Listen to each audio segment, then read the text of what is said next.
Xiaofan is the son-in-law of my Jiang family. That point cannot be changed. She shrieked in anger. Dad, what are you saying? You might as well just kill me, because I will absolutely never agree to this. Tam Nguyed, standing by, also fiercely protested the marriage. Beg brother, are you insane? This is about Han Yan's happiness for her entire life. This poor kid from Chuchao is not worthy of Han Yan. Despite both of them trying their best to stop him, Trong Tui stuck to his guns. This is something I already decided with Xiaofan's father. No one can change it. After saying this, he coldly brushed Tam Nguyen's hand away, but Han Yan wasn't about to give up. She stood there arguing with her father. Dad, what century are we living in? You're so old-fashioned. If you keep forcing me, I will leave this house. Seeing the Jiang family bickering endlessly, Xiaofan thought, if I don't leave, they'll never stop fighting. And so, he decided to excuse himself. Uncle Jiang, it's getting late, so I'll be leaving now. Trong Thui just smiled, reluctant to let him go, and invited him to stay. Xiaofan, you just got to Hannan and have nowhere to stay. Just stay here. This way you and Han Yan can have more time together. The suggestion clearly made him uncomfortable. The thought flashed through his mind, but he didn't dare say it out loud. I only came here this time to repay a debt. I'm not interested in worldly romance, especially since my heart belongs only to Shui Shi. He noticed the hesitation and used the opportunity to pull him back. Xiaofan, you're the one who cured my illness. If it relapses, it's better if you're here to handle it. Xiaofan reluctantly agreed. Fine. Then I'll stay for a little while. The moment he agreed, Trong Thui shouted, Someone, prepare a room for Xiaofan. A servant came to lead the honored guest away under Tam Nguyet's sarcastic glare. Big brother, you absolutely cannot treat Han Yan's entire life like some kind of a joke. I really don't understand why you think so highly of Li Xiaofan. This foolish woman doesn't know when to stop. Today, our Jiang family has fallen on hard times, and we need a capable son-in-law. For example, someone with the status of young Master Yao from Medicine King Valley could help the Jiang family recover. Zhang Shui looked anywhere but at his daughter. Look, I trust my gut, and I'm never wrong about people. The way that kid handles himself under pressure, that calm demeanor, he's definitely got what it takes. Mark my words, he's going places. I haven't seen a young man that cool-headed in ages. Hanran crossed her arms, clearly unimpressed. Dad, I really think you're wrong about him this time. But her dad just waved off her little protest. All right, time will prove me right. We'll just wait and see. Oh, speaking of which, where's your brother Jiang Yinyan? Haven't seen him around. She gave a lazy reply. He's out on business. Said he'll be back tomorrow afternoon. Zhang Shui let out a long-suffering sigh, suddenly looking ancient. Things haven't been quiet for the Jiang family. This visit from the Medicine King Valley means they're after our herb business. Tell him to watch his back. He shouldn't be running all over the place. He's old enough to know better, but still gives me a headache. Night falls. A big, fat full moon hangs in the sky, trying to make the Jiang family estate look all peaceful and serene. And right on cue, a shadowy figure in a head-to-toe black cloak hops into the garden. The alluring Xin Yue was waiting. He strolled over, making her jump, then plopped down with a cheesy pickup line. Waiting long, beautiful, getting antsy for me? But instead of slapping him, she just giggled. Oh, stop it. Let's get down to business. Yao Jing dramatically whipped off his hood, revealing a very undramatic bandaged forehead. Xin Yue slid up next to him, whining. The plan today got totally wrecked by that outsider, Li Xiaofan. Even you got beaten up by that punk. What's our next move? He listened, then reached into his robes for something. For years at Medicine King Valley, I focused on my craft, not just cultivation. He pulled out a little yellow pill. But that doesn't mean I learned nothing. Any idea what this is? Xin Yue practically purred with excitement. You people from Medicine King Valley have so many magic pills. That youthful visage pill you gave me last time made me look years younger. What's this? She reached for it, but Yao Jing popped it right into his own mouth. Sorry, this one's not for you. After swallowing it, he pounded his chest, explaining with a huge ego, it's a power-boosting pill. It rockets my cultivation straight to the master level. Next time I see Li Xiaofan and his cheap kung fu, I'll absolutely destroy him. And with that, Yao Jing smoothly lifted her chin, switching from tough guy to Casanova. Of course, it enhances other things too. I guarantee you'll be having a very good time in bed later. She gave him a playful shove, pretending to be innocent. You're terrible. We haven't even finished our evil plan yet. Then she switched right back to business. The original plan was simple. You save my brother, then you conveniently marry Jiang Hanran, and poof, the whole Jiang family fortune is ours. But now Li Xiaofan has cured my brother. So how exactly are you going to help me take over the family now? Yao Jing soothed his partner in crime. Relax. I've got it all figured out. A perfect inside-outside job. My senior brother is already making a move on Jiang Yinian. If things go smoothly, we can use him to blackmail the whole family. A nasty little smirk crept across his face. Plus, my Medicine King Valley is teaming up with the Song family, the biggest players in Tianan, to squeeze the Jiang family's business dry. By then, that stubborn Jiang Hanran will have no choice but to do exactly what we want. And you, my dear, will be perfectly positioned to swoop in and take over the family business. Xin Yue looked absolutely thrilled with this idea. If this all works out, I'll keep my end of the bargain. Your Medicine King Valley gets a 30% cut. Yao Jing just smiled, thinking to himself, you absolute idiot, as if my Medicine King Valley wants a measly 30%. We're taking the whole damn thing. Welp, that's enough evil plotting for one night. Yao Jing quickly changed the subject. All right, business is done. Now for some pleasure, right? He thought, this pill's got a time limit. Gotta make sure this vixen gets the full experience. With that, he scooped Xin Yue into his arms, completely clueless that their entire sordid little chat was being overheard. Lian, you let out a theatrical sigh. Ugh, these two are absolutely disgusting, master. Want me to just take them out now? Xiaofan simply replied, not yet. Come morning. The two of them strolled casually down the hall toward the dining room. The whole Jiang clan was already there waiting. Zheng Shui spotted him and waved him over. Xiaofan, come on, join us for breakfast. At the table, Hanren sat across from Xin Yue and piped up. Auntie, what were you up to last night? You look totally exhausted. And she did. The woman had panda-level dark circles, a dead giveaway she'd had a busy night. Oh no, it's nothing, just didn't sleep well. Lian, you, munching on a chicken leg, piped in. Must have been those dogs barking in the backyard. Yeah, they woke me up too. Thinking she'd found an ally, Xin Yue jumped on the excuse. Huh? Oh, yes, that was it. A dog got in last night. It barked so loudly I couldn't sleep a wink. Seeing her take the bait, Lian Yu twisted the knife just a little bit deeper. Actually, no, it was two dogs. Yeah, two of them, going at it in the backyard. Sounded pretty wild, didn't it? It finally dawned on Xin Yue that she was being mocked. She was furious and embarrassed, but couldn't say a word. Is this little brat calling me a dog? Wait, how did he know about last night's little scuffle with Master Diao in the backyard? No, wait, not scuffle, it was intimate. Suddenly, the door swung open, and in walked a man covered in bruises, with his arms and legs wrapped up like a fresh battlefield casualty. Son, you're back. It was Jiang Zongshui's son, Jiang Yinian. Hanran rushed out to greet her little brother. Yinian, you're home. Hanran grinned. You just missed it. Dad was just complaining about you last night over dinner. Yinian immediately hurried over to his father. Dad, is your illness better now? But Zhang Shui completely ignored his son's question. All he cared about were the kid's injuries. What's with all these injuries? Did you get into trouble outside again, didn't you? How many times have I told you? You're not a little kid anymore. Why can't you just calm down? Yinian, getting yelled at, stammered. No, I wasn't fighting. I just fell while climbing a mountain. Zhang Shui let out a heavy sigh. All right, fine. Just try not to run around outside so much. It was brother Xiaofan who cured me, so you should talk with him more. He pointed over at Xiaofan, making the introduction. If you were even half as calm as Xiaofan, I'd be a happy man. Hearing his dad's praise, Yinian walked over to say hello. Greetings, brother Xiaofan. He clasped his hands formally, having heard his father mention him often. You cured my father's illness. Thank you. I'm truly grateful. Xiaofan, with a face as cold as stone, replied without a hint of a smile. It was nothing. I came to the Jiang family to repay a debt.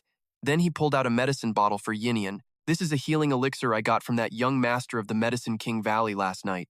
Take it. It'll do wonders for your wounds. Noticing the guy's injuries, Xiaofan knew instantly this kid had been in a brawl. The wounds on Jiang Yinian were clearly not from some clumsy tumble down a hill. Nope, these were the kind of marks you get when you've been in a life-or-death struggle. This kid was fighting people outside. The moment Yinian heard Medicine King Valley, he panicked. He couldn't believe they were already here. Despite his hesitation, he took the bottle, not forgetting to force a smile. Okay, thank you, brother Xiaofan. Just then, a phone started ringing. Ring, ring, ring. He picked it up, and the person on the other end introduced herself. Hello, this is Lu Yik. After the call, Xiaofan excused himself. Uncle Jiang, a friend of mine needs to meet me at the city's central hospital. I'll be heading out for a bit. Zheng Shui looked surprised. The central hospital? He turned to his daughter. Hanren, don't you have to go there anyway to handle my discharge papers? Perfect, you two can go together. Give Xiaofan a ride. Though she hated the idea, she had to agree. Yes, Dad. Under her breath, she muttered, what a shameless guy. A short while later, Hanran, looking thoroughly annoyed, slammed the car to a stop in front of the hospital. Xiaofan quickly opened the door and got out. Yeek saw the person she was waiting for and hurried over. I'm so sorry to make you come all this way. Standing behind them, Hanran chimed in sarcastically.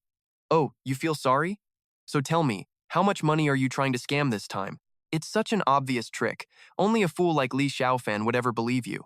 Yike immediately tried to explain, her voice gentle. You've misunderstood. I called Li Xiaofan here to pay him back. She then handed him a large black backpack. This is the money I borrowed from you. You can count it. It's 100,000 yuan. I'm returning every single penny. Lian Yu, beside them, quickly took the bag. Xiaofan shot a look at Hanran. See that? He was just rubbing it in. You kept calling her a con artist, and here she is, paying me back. Little Lian Yu, standing next to him, had already slung the backpack on. He continued, I suggest you stop looking down on people so much. You should always leave yourself an escape route. Otherwise, when things get tough, you'll be the one in trouble. Getting told off like that, Hanran's face turned beet red. You just got lucky, that's all. I couldn't care less about you. She stormed off in a huff. Yake, still standing there, offered her sincere thanks.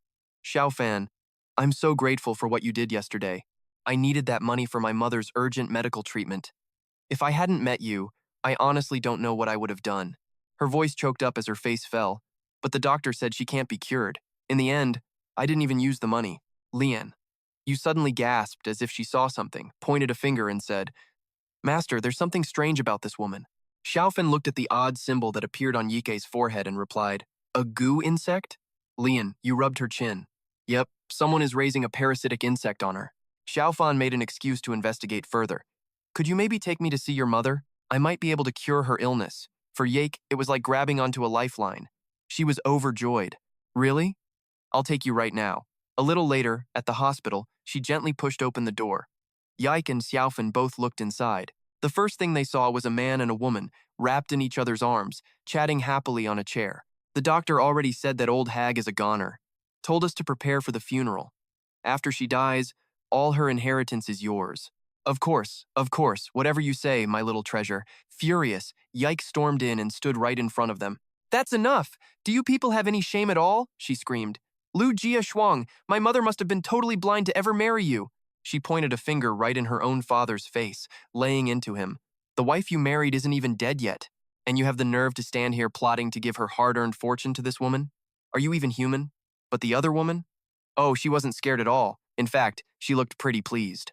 What are you screaming about? She sneered. She can't be saved anyway. She's going to die sooner or later. You're so disrespectful, raising your voice at your father. And you studied abroad? What a total waste of an education. Waika just glared back, speechless. Her father, Jia Shuang, calmly cut in. Waika, you can't blame me for this. The doctors said her condition is incurable. What am I supposed to do? Then he asked, who is this kid? Xiaofan, who'd been watching this whole train wreck from behind Waika, frowned. Waika turned her head to answer, he's the person I invited to cure my mother. The mistress, Xiao Mai, just laughed and waved her hand dismissively. Cure her? With this little nobody? The best doctors in this hospital already told you to start preparing for your mother's funeral. You think this kid who's still wet behind the ears can do anything? He looks more like a con artist to me. She leaned into Lu Jia Shuang. Darling, I think he's just here to scam us. Get rid of him. Her dad quickly agreed. Waika, you're still young and so easily fooled. Treating your mother has already cost a fortune, he whined. We just can't spend any more money. Wika couldn't believe how heartless he was. Shameless! My mother built this business with you, and you just swallowed up all the billions she earned.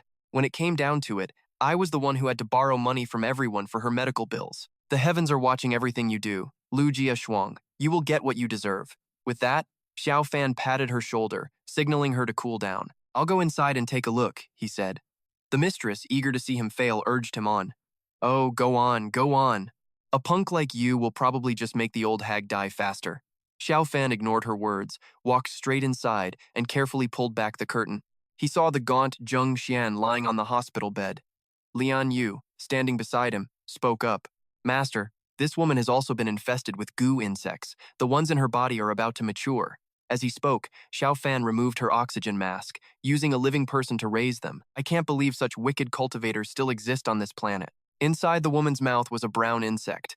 It had a ton of legs, sharp teeth, and its 2 red eyes blinked, startled to be seen by a human. It immediately scrambled back down the woman's throat. Her body was covered in signs of the insects. Suddenly, a man in a doctor's coat burst in, pointing and shouting, "What are you doing? Get out of here now!" Wai Ka pulled the curtain aside and rushed to explain. "I'm sorry, Dr. Zhang. He's my friend, invited here to treat my mother." The doctor shoved him back. "Treat what? It looks to me like you're messing around, daring to remove a patient's breathing mask.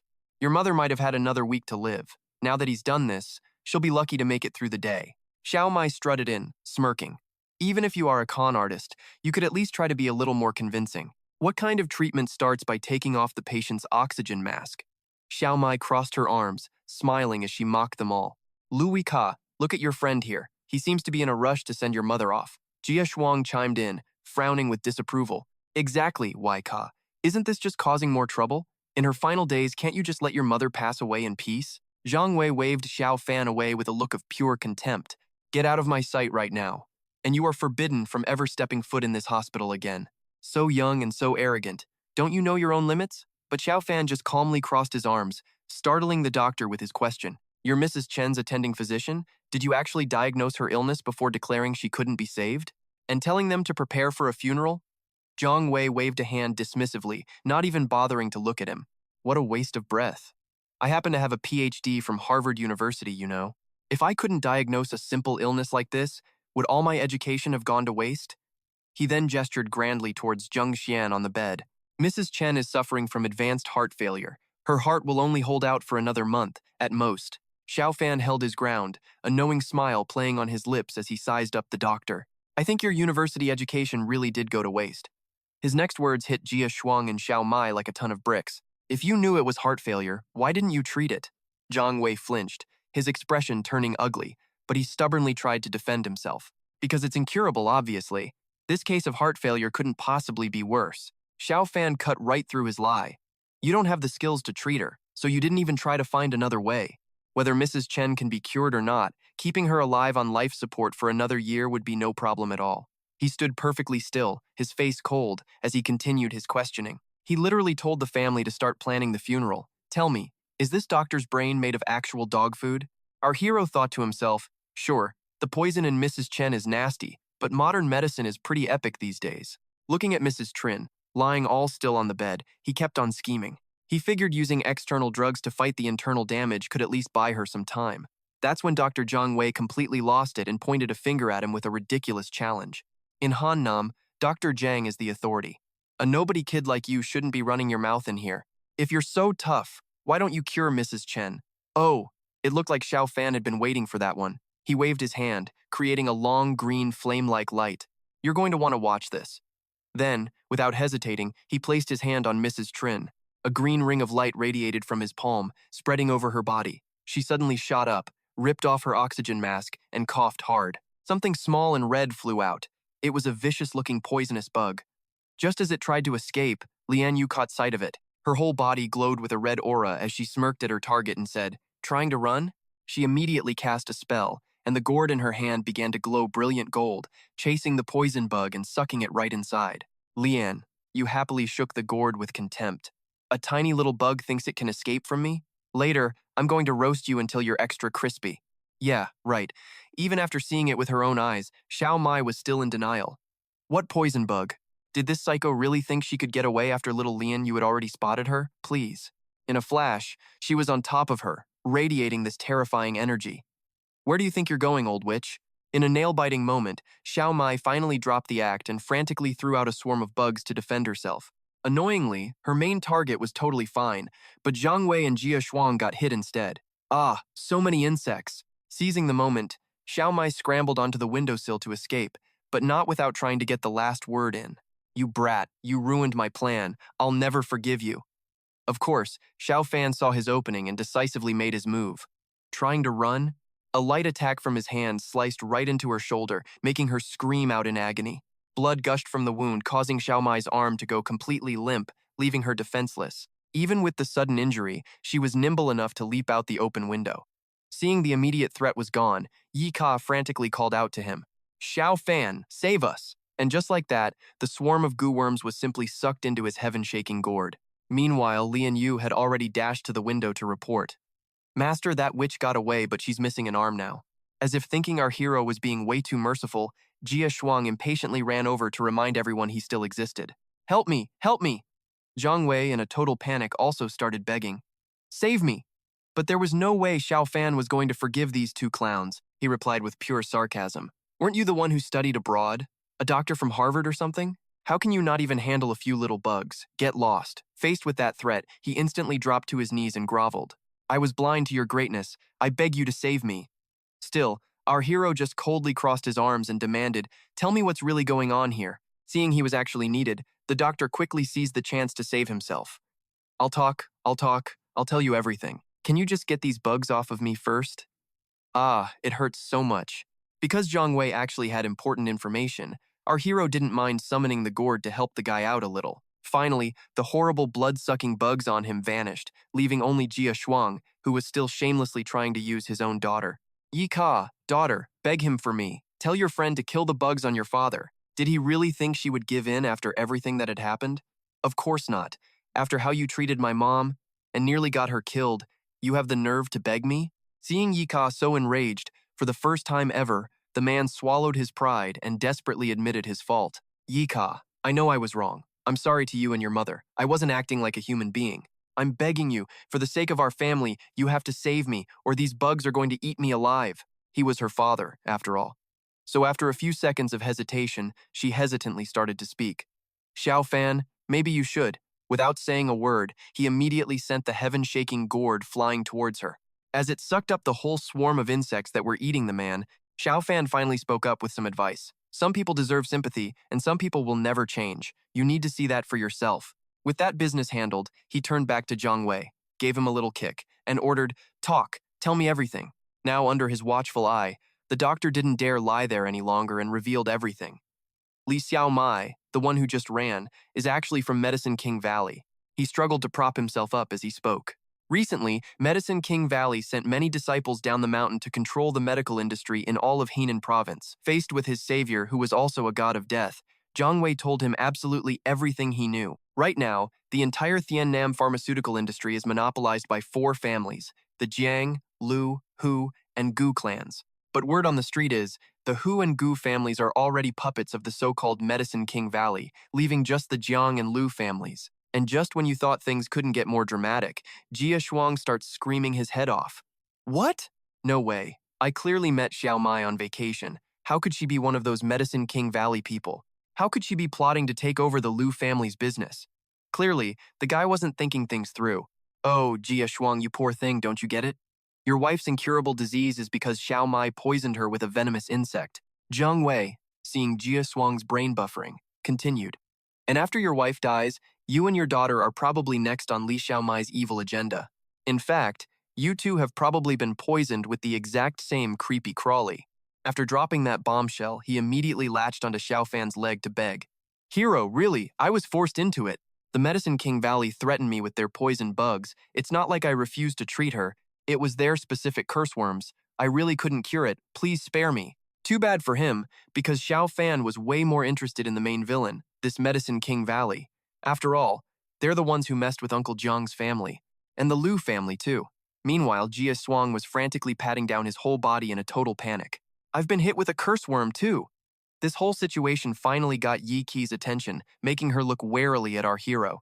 Xiaofan, do I really have a curse worm inside me? In response to her panic, he just calmly turned her around and offered his unique comfort. Don't worry. Then, in a flash, he channeled his power and smacked her hard right on the back. And out popped a bright blood-red insect. Yep, a real curse worm. Now homeless, it could only wriggle around pathetically. With Xiaofan's help, Zheng Xian and her daughter were safe, so she quickly clasped her hands to thank him. Mr. Li, you saved our lives. We don't know how we could possibly thank you. If there's anything you require, please just say the word. But their family hero just gave them a polite brush-off. It's fine. I got this gourd from Lu Yike for cheap. Helping you guys pretty much makes us even. Zhang Wei, understanding the stakes, got even more desperate. Master, I'm begging you, please get rid of the curse worm in my body. Jia Shuang, standing nearby, jumped in to plead his case too. Mr. Li, before I was blind and treated you with disrespect. Please, for my daughter's sake, get this curse worm out of me too. But it seems they both overestimated their importance. He just casually strolled past them, asking, what do your curse worms have to do with me? Are we close friends? Faced with that ice-cold attitude, the man was utterly terrified. In a last-ditch effort, CEO Jia Shuang actually dropped to his knees to beg. My daughter, you're the only one who can save your father now. You can't just stand by and watch me die. In the end, it seems everything was resolved smoothly after all that. Xiaofan and Lian Yongrong were leaving the hospital when, coincidentally, he got a call from Zheng Shui. Xiaofan, it's Uncle Jiang. Listen, Shinran has to go to the company later, and I've already spoken with her. I'm making you the vice president of Jiangxi Pharmaceutical to help Shinran. I trust that with your joint effort, you can get Jiangxi through this crisis. This show of favoritism and trust made him quickly try to decline. Uncle Jiang, really, you don't have to go to all this trouble. The troubles at Jiangxi Pharmaceutical I can handle. But the old man immediately cut him off. That's enough, Xiaofan. I won't discuss it further. Good luck. I'm counting on you and Shinran. He then promptly hung up, leaving our hero stunned. Whatever. Zhao Chuan Hong called me to say the Wanhua Hutong project is about to launch anyway. When it does, I can provide the Jiang family with the large amount of capital they need, and we can call it even. After figuring out how to repay his debt, he thought about that ticking time bomb. With the Medicine King Valley in the mix, he figured he should help them all the way and get rid of this problem for good. At that exact moment, in a place unknown to Xiaofan, someone was asking an excited question. Shinran, are you serious? Turns out it was her friend, who couldn't stop gushing. Your dad made Li Xiaofan the vice president of Jiangxi Pharmaceutical? He's obviously trying to set you two up. Hearing her friend's excitement just gave her a headache. I know. My dad is usually so reasonable, but on this issue he's being so stubborn. It's useless no matter how I protest. It's making me so furious. Seeing this frustration, Zheng Ran hatched a plan. Shinran, if your dad won't change his mind, I think you should handle Li Xiaofan yourself. Make him back down on his own. Otherwise, if that country bumpkin really becomes vice president, he'll probably bankrupt Jiangxi Pharmaceutical. Little did Zhang Shui know, his daughter would actually buy it. All right, here's the master plan. Wait for them to finish chatting, and right on cue, out walks our boy Xiaofan. Hanran's car screeches to a stop right in front of him and Lian Yu, and somehow, this perfectly spacious four-seater car becomes her hilarious excuse. Li Xiaofan, my best friend is here, and there's no more room. You can just grab a cab to the office. She just dropped that little bomb to make a point, then slammed on the gas and took off. But little Lian, you was not about to accept that condescending attitude. Pfft, who needs her? And just as they watched Hanran drive off, another luxury car pulled up.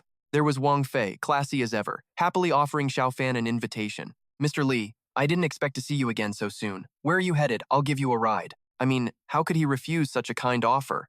The second Xiaofan agreed, the luxury car was speeding through the city. Once they arrived at his destination, Wang Fei finally started talking. Mr. Li, she said, getting straight to it, our Wang family is mostly based in the capital, but our business in Hannan isn't small. If you ever run into any problems in Hannan, Mr. Li, you can call me. I will absolutely do everything in my power to help. Xiaofan just gave a cool nod. And then he and Lian Yu walked into the Jiang Pharmaceutical Group, trailed by a storm of whispers. Did you see him? I heard the old chairman announce that he's President Jiang's fiancé. One of them spoke up, full of doubt. Seriously? I mean, he's kind of good-looking, but he's also really plain. He probably has no connections. The girl who had the scoop just smirked in agreement. The second young master of the Song family has always been chasing our Miss Jiang. If the Song family's second master finds out about this, that kid won't even be able to crawl away. Xiaofan was long gone, but they were still gossiping. Do you even have to ask? The second Song master is famously ruthless. Last time, some rich guy wanted to go after Hanran, and that very night, someone cut his tendons, crippling him. Just mentioning it made the girl start to tremble. I bet when the Song family's second master hears this news, he's going to totally lose his mind. They probably had no idea he'd heard every single one of their little whispers. Heh, looks like we're in for a good show.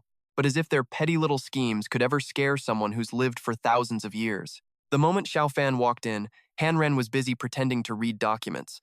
Seeing that she was ignoring him, he knocked loudly on the door. That little move made it impossible to ignore him. She was forced to look up, and the more she looked, the more annoyed she got. Comparing Li Xiaofan to the Song family's second son was like night and day. There was simply no competition in her eyes. The second son of the Song family was young, incredibly wealthy, and famously handsome. He also had a doctorate from Cambridge, which made countless rich heiresses admire him. Honestly, Hanren had a bad habit of judging books by their covers. Keeping Li Xiaofan around would only lower her own status, and it would be embarrassing to be seen with him.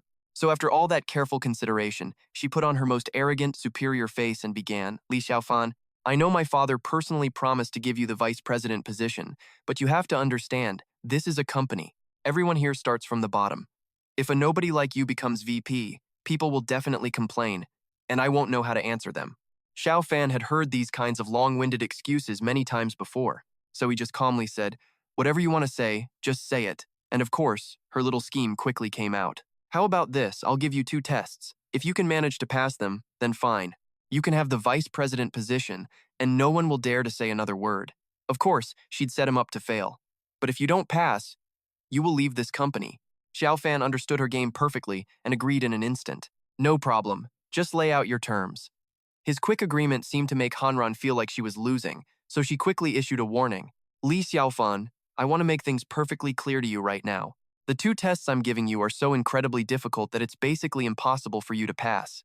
So if you leave now, you can still save face." But they were both adults, not to mention business people, so he just wanted to get on with it. "Miss Jiang, you talk way too much. Whatever traps you want to set, just bring them on. I, Li Xiaofan, will take them on. If I can't do it, I will leave Hanan forever." As the words left his mouth, he thought, "If I weren't repaying the supreme mystic immortal, why would I even bother with such a foolish woman?" His directness was exactly what she wanted. "Fine, you said it. Don't you regret it." Then she held up a single finger and laid out the info. "Now, I'll tell you about the first test. 5 years ago, when her father was running the company, he loaned out a little something like 200 million, but to this day that money has never been seen again. That's how much the Fengrun Group owed the Jiang Group all these years, and not only did they refuse to pay, they were completely unreasonable and arrogant about it. Every single time someone was sent to collect the debt, they came back with their head bashed in." Hanran also mentioned just how thuggish these guys were. See, the bodyguards her company hired were all tough retired soldiers, every one of them a pro. She still remembered it clearly, sending dozens of her best bodyguards over there to collect the money. Every one of them went in full of fighting spirit. They came back with bruised faces, and a few were even seriously injured. A problem that had been a headache for years was now being dumped on her, and it was seriously ticking her off. So you can see why no one at the company dared to even think about it, unless they had a death wish. She confirmed one last time. "So, Xiaofan, do you dare to go?" Hanran had laid out this impossible deadly feast, and yet Xiaofan looked as calm as ever. "No problem, it's just 20 million, I'll go get it for you right now." The confidence he showed just looked like pure stupidity to her, but she forced a smile and replied, "All right, I'll send 2 bodyguards with you. Good luck." The deal was made, but as they got to the gate, the guards still tried to talk some sense into him. "Hey, listen, little brother. Let me give you some advice. You really shouldn't go over there looking for a coffin. Don't mind that I'm just a vice captain now. I've seen a lot," Ma Ming said, giving him his honest opinion. "You can't possibly complete this mission. Let's just turn back now. And even if, by some miracle, you risk your life and actually get the money, so what?" It seemed the rumor had already spread like wildfire. The young miss was already spoken for. "The second young master of the Song family is not someone you can afford to offend. I'm just looking out for you." But after all his talking, until his throat was dry, the guy just casually patted his shoulder. "I can see you're a good man. How about this? I'll give you a chance. Go in there and collect the debt with me. I guarantee I can make you the #1 captain of the security team. So, what do you say? A promotion is great, but staying alive is better." Ma Ming shook his head furiously. "Little brother, you have no idea. Boss Guo of the Fengren Group is a major player in the underworld, and he's tight with a guy named Brother Niu." He rushed to give Xiaofan the intel. Brother Niu is the right-hand man of the Lin family, one of the 4 great medicine clans of Hanan. Who would dare touch him? So I'm telling you, it's not too late to turn back. And yet, Xiaofan just walked off claiming I can get the money in under 3 minutes. The man was completely hopeless. Hey, little brother." Seeing him stubbornly walk inside anyway, Ma Ming just sighed in frustration. So brave, but sadly, so young. The other bodyguard chimed in, annoyed. "Captain, an arrogant fool like him deserves no pity. He deserves to die. He even had the nerve to offer you a chance and said he'd get the money in 3 minutes. I've never seen someone so full of himself." After saying that, Lin Chao felt even more irritated than before. "Yeah, I guarantee you, in less than 3 minutes, this guy's gonna get beaten to a pulp and thrown out. Just you watch." But Ma Ming didn't want to see that at all. "Stop talking and just call an ambulance first," he said. But magically, just as he was about to dial, a commotion came from inside.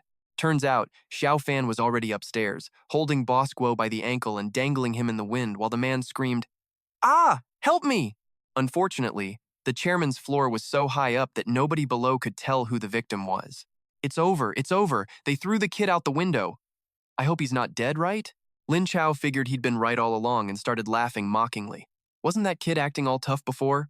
Well, look at him now. He's probably scared out of his mind. Serves him right for being so unlucky. The more Ma Ming listened, the more he worried for Xiaofan.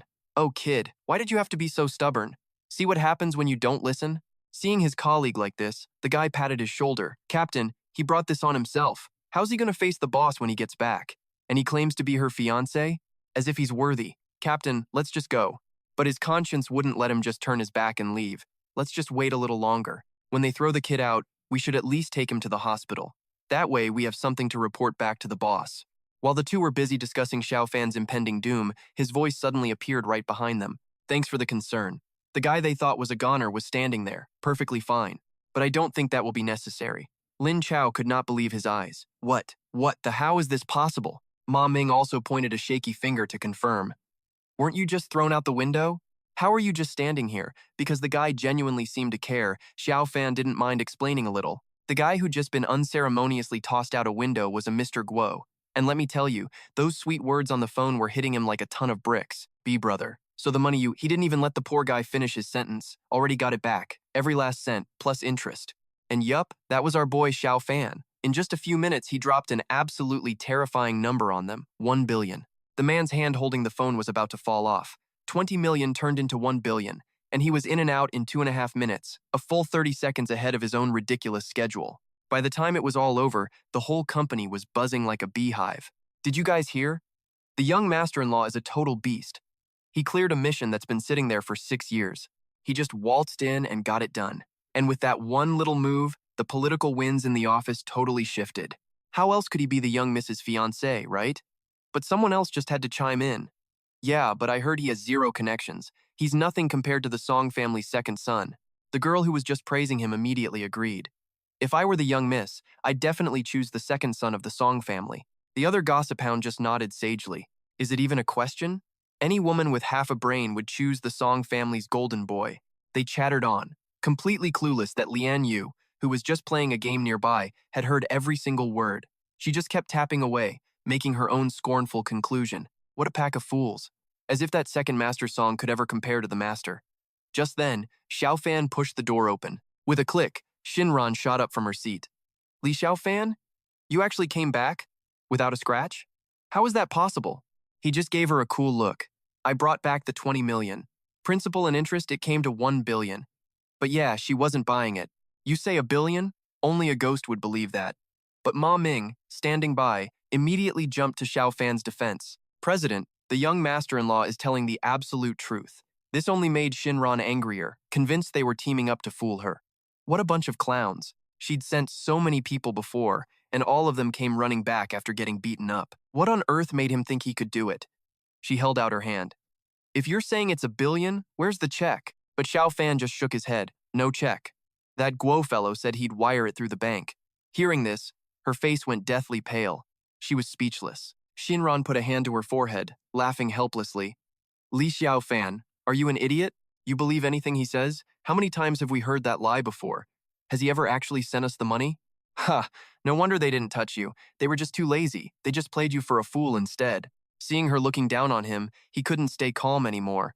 I don't know if he tricked you before, but this time, he absolutely wouldn't dare to trick me. Now Shinran was truly furious.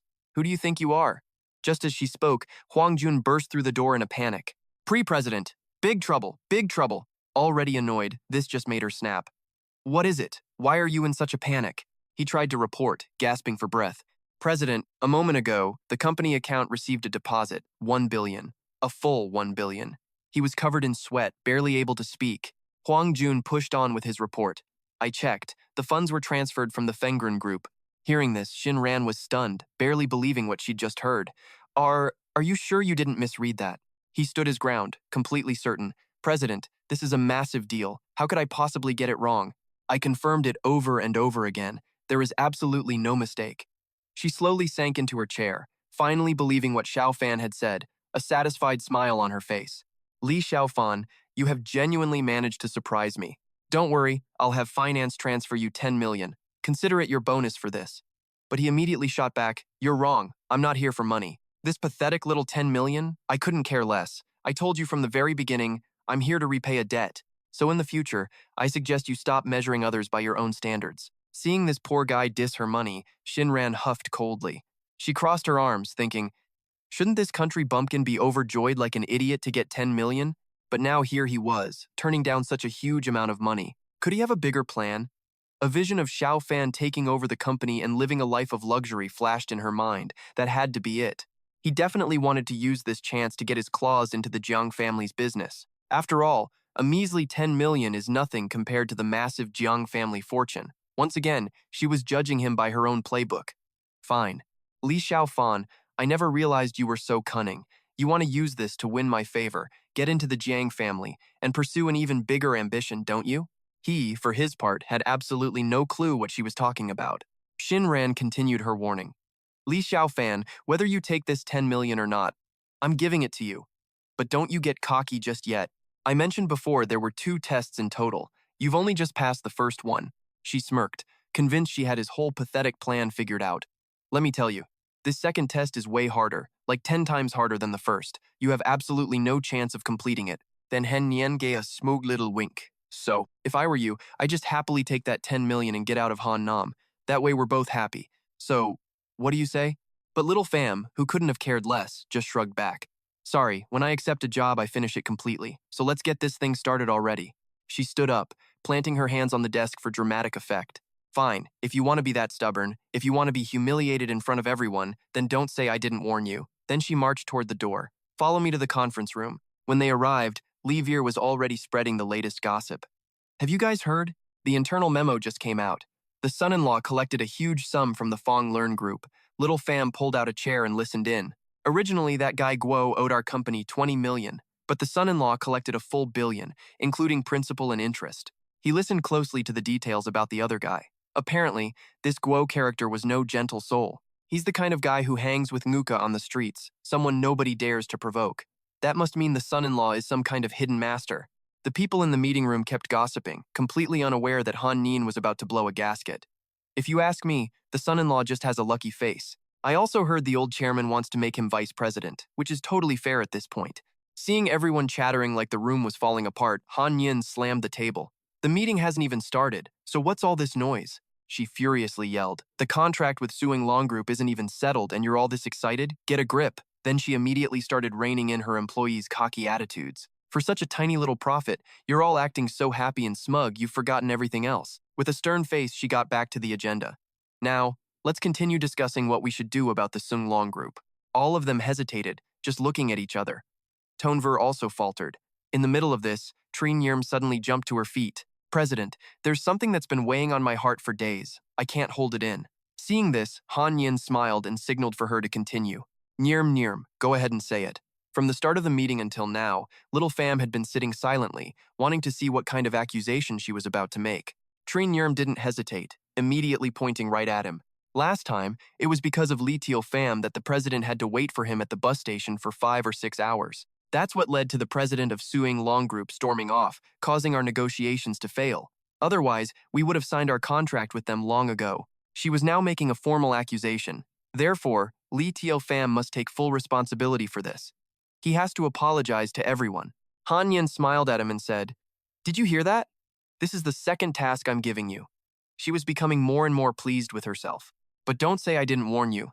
The backer of Suong Long Group is the Vung family of Dado. It's a company under their control. The Vung family of Dado is a famous and powerful family known throughout the country. All the wealthy families of Han Nam have to admire them.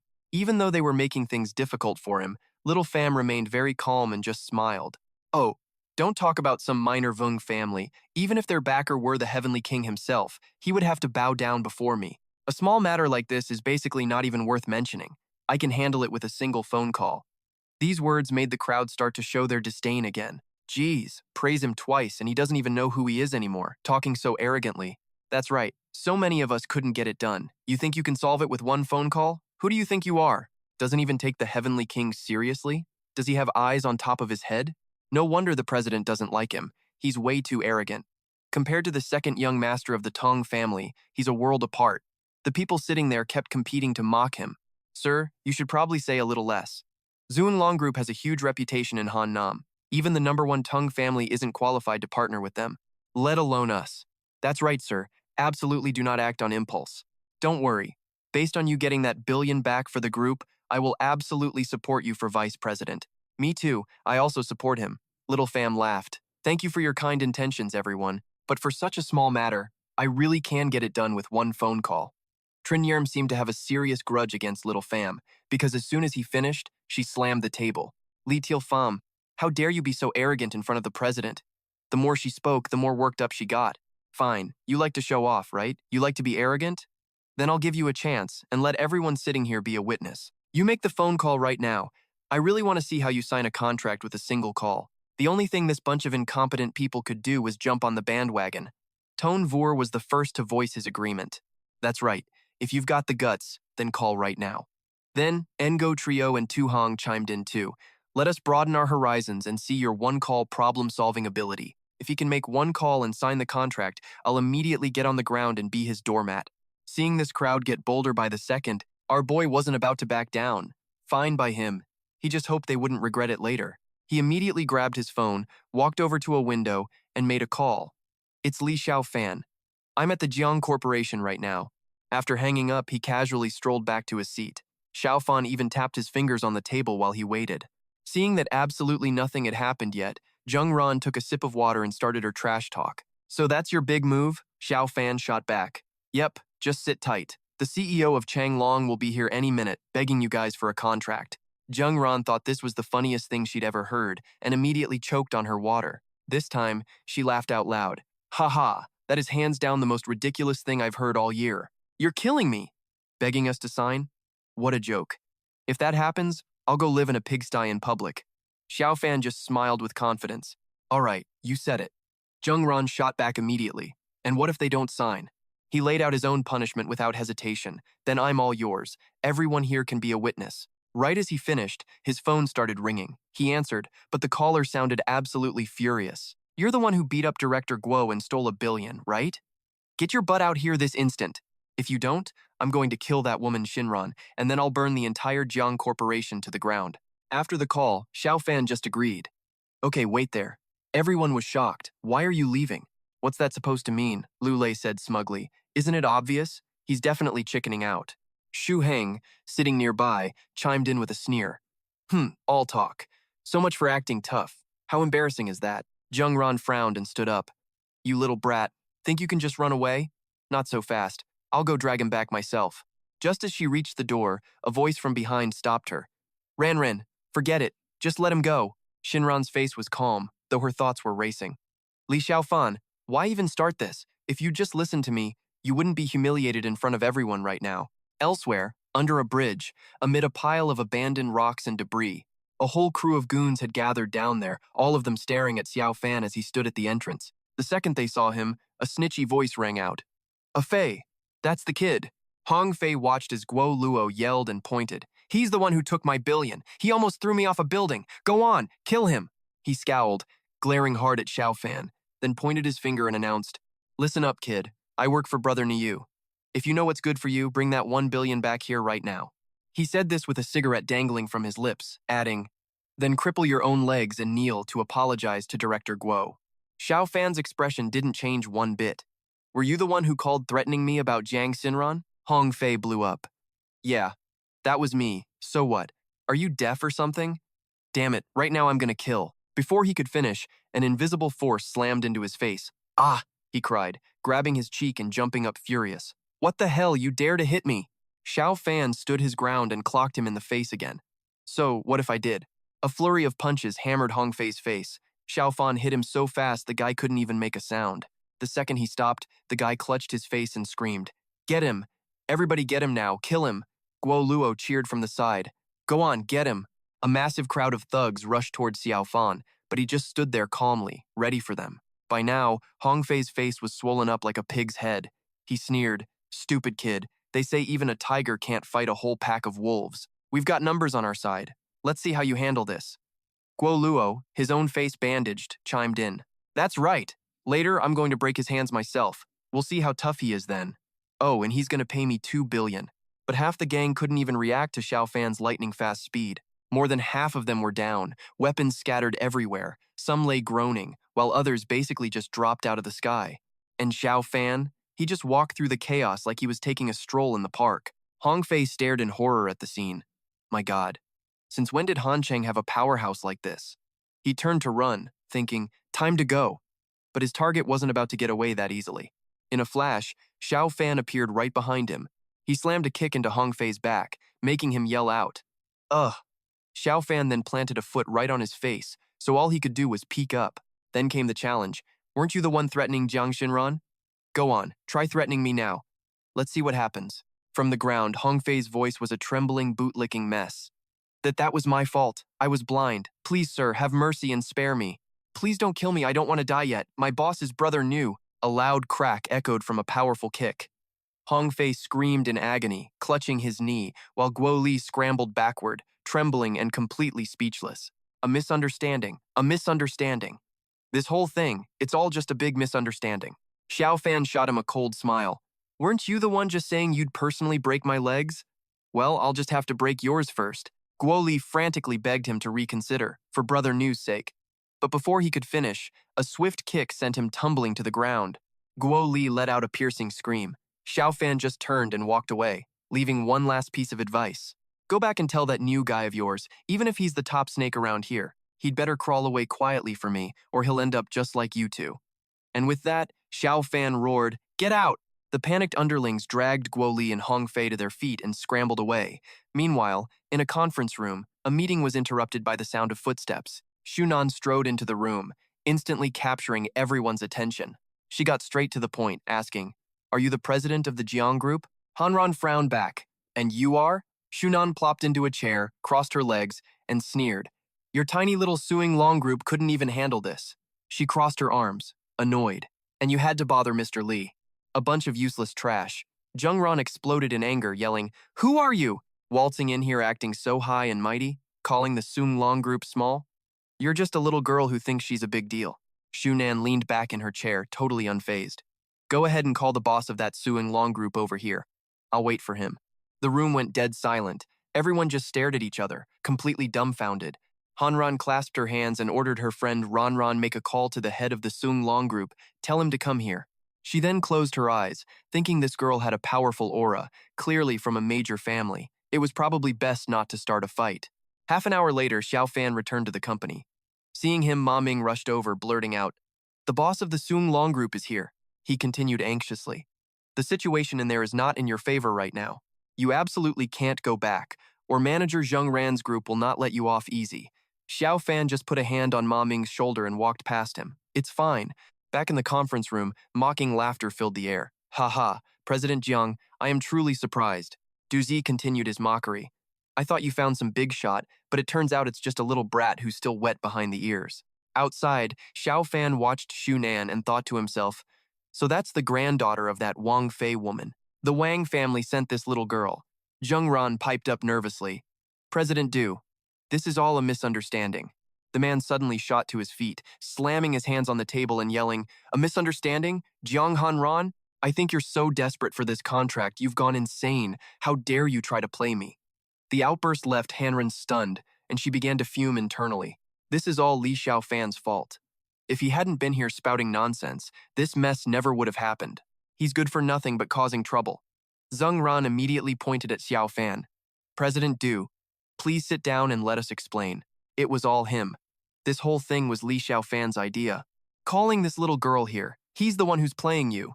Duzi whirled around and jabbed a finger in Xiaofan's face, roaring. You little punk, who the hell do you think you are, trying to play me? Do you have any idea what the consequences will be?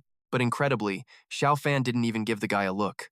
I'll give you one chance to sign the contract, then get out of here, and I can forget this ever happened. Zheng Ran was outraged by his attitude. Li Xiaofan, are you insane? This is President Du, the president of the Suing Long group. How can you talk to him like that? He heard that and started acting all high and mighty.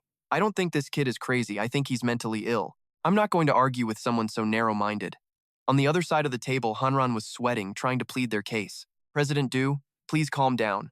This was our mistake. In contrast, Zheng Ran was just an empty suit making noise. That's right. We will definitely give you a reasonable explanation. We'll fire Li Xiaofan immediately and kick him out of the company. The portly figure plopped back into his chair, speaking like he was some kind of emperor. All right, I don't have time to sit here and listen to your gossip. He then puffed himself up with his own limited knowledge. Since you want to play this game with me, I won't bother being nice. As long as I'm in charge of the Sunglong group, you can forget about ever signing a contract. Finding the clown hopping around in front of him hilarious, Zinan let out a quiet, mocking laugh. Her voice dropped low, a warning of a coming storm.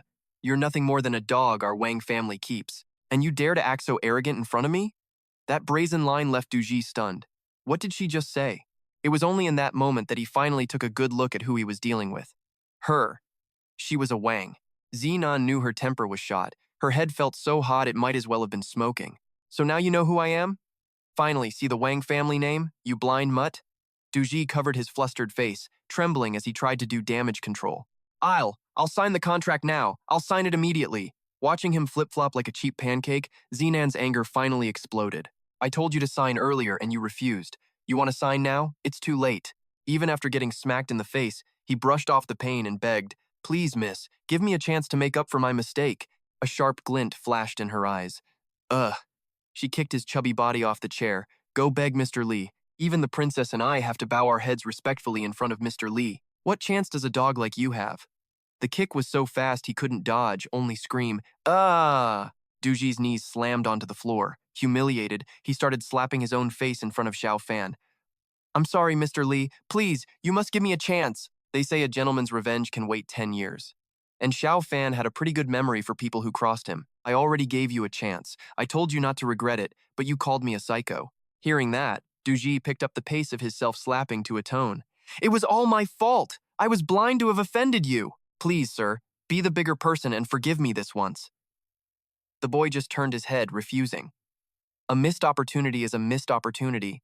The man's face went pale as he lunged forward to hug his leg, still pleading, Mr. Li, please. In return for his desperate pleas, one word escaped the boy's mouth. Scram. Then he coldly opened the door and kicked the man's entire body out. Duji's body tumbled down the stairs, collecting new injuries all over until a wall finally stopped him. He moaned, clutching his head, his body and soul aching with pain and utter humiliation. Ah! Back in the meeting room, everyone was silent, terrified by his lawless behavior. Only after a moment did the group dare to whisper a few comments. So the young master is actually that powerful. One call and the Wang family is here, and he's clearly important to them. He wasn't bluffing at all. The arrogant Director Du was taken down, just like that. Zinan ignored the whispers in the room, turning to Xiaofan with a soft voice, as if afraid of offending him. Mr. Li, tomorrow night in Han Nam, there's an underground fight club, a friendly martial arts gathering. Miss, I'd like to invite you. Please, you must honor me with your presence. Hanren was shocked to see this scene unfold. This underground event was basically the famous national tournament's preliminary competition. Only the big shots of Han Nam were qualified to attend. She herself had schemed for ages just to get in and expand her network, but could never find an invitation. And now, the young miss of the Wang family was personally inviting Li Xiaofan, but he, being a strange and merciless person, casually waved her off. Sorry, I'm not interested in that kind of gathering. Was he kidding? Me, the great Taixuan immortal, making friends with a bunch of ants? Watching the man's response, Hanren felt a surge of irritation. Li Xiaofan was being way too arrogant. Countless people in Hannam would kill for a chance to attend. He's got a golden opportunity right in front of him and doesn't even appreciate it. Who does he think he is? The young miss is definitely not going to be happy. Zinan tried using her most dazzling puppy dog eyes to change his mind. Please, Mr. Li, for my sake, just this once. I'm begging you. She looked calm on the outside, but inside, her mind was a complete mess. Her aunt had repeatedly told her she absolutely had to get close to Li Xiaofan and strengthen their relationship. This was the kind of opportunity she had to make happen. The scene sent Hanran from one shock to another. Was the proud, arrogant young miss of the Wang family actually pouting at Li Xiaofan? Realizing her method wasn't working, she got angry and switched to a retreat. Well, since Mr. Li is so busy, I suppose attending depends on your mood. I'll be leaving now. True to her word, she walked straight out the door, making the atmosphere even more tense. Xiaofan didn't seem to notice. He just looked across the room. Director Jiang, I've already solved the contract problem for you. Hanran, hearing her name, took a long breath to calm herself down. She quickly stated the results, now that she had witnessed everything she needed to. All right, so, since the guy passed 2 tests, I guess I can't go back on my word. From now on, you're the VP of Sales and Business Manager, but my aunt, Jiangtam Inguyet, is still the real boss of that department. And just like that, our hero's know-it-all mouth starts firing up. He's like, you think I actually agreed to take your lame VP job? I told you a long time ago. I came to the Jiang family to repay a debt. I don't want a thing from you. Xiaofan announced with the confidence of a rock star. But no, you just had to keep coming at me. So, let me be perfectly clear. This little empire of your Jiang family? Honestly, it means nothing to me. So maybe stop acting so high and mighty around me from now on. His gaze was ice, a warning to everyone at the table. Because in his eyes, they were all just a bunch of ants. Of course, to Han Yin's ears, this arrogant little speech was less a cool monologue and more a massive insult. Li Xiaofan, you've gone too far. This is just unacceptable. Too bad for her. He seemed to have activated his selective hearing, and her complaint was promptly ignored. Zheng Ran, Minister Zheng, the contract is all signed. Now, I believe it's your turn to take it all off. She fumed, a mix of shame and rage, trying to find an exit. A wise man leaves himself a way out, Li Xiaofan. We'll meet again, so don't be greedy. You should learn some manners. Then, using some kind of mystical technique nobody even saw, he landed a crisp slap right across her face, just to let off a little steam. How I act as a person. Do I really need you to teach me that?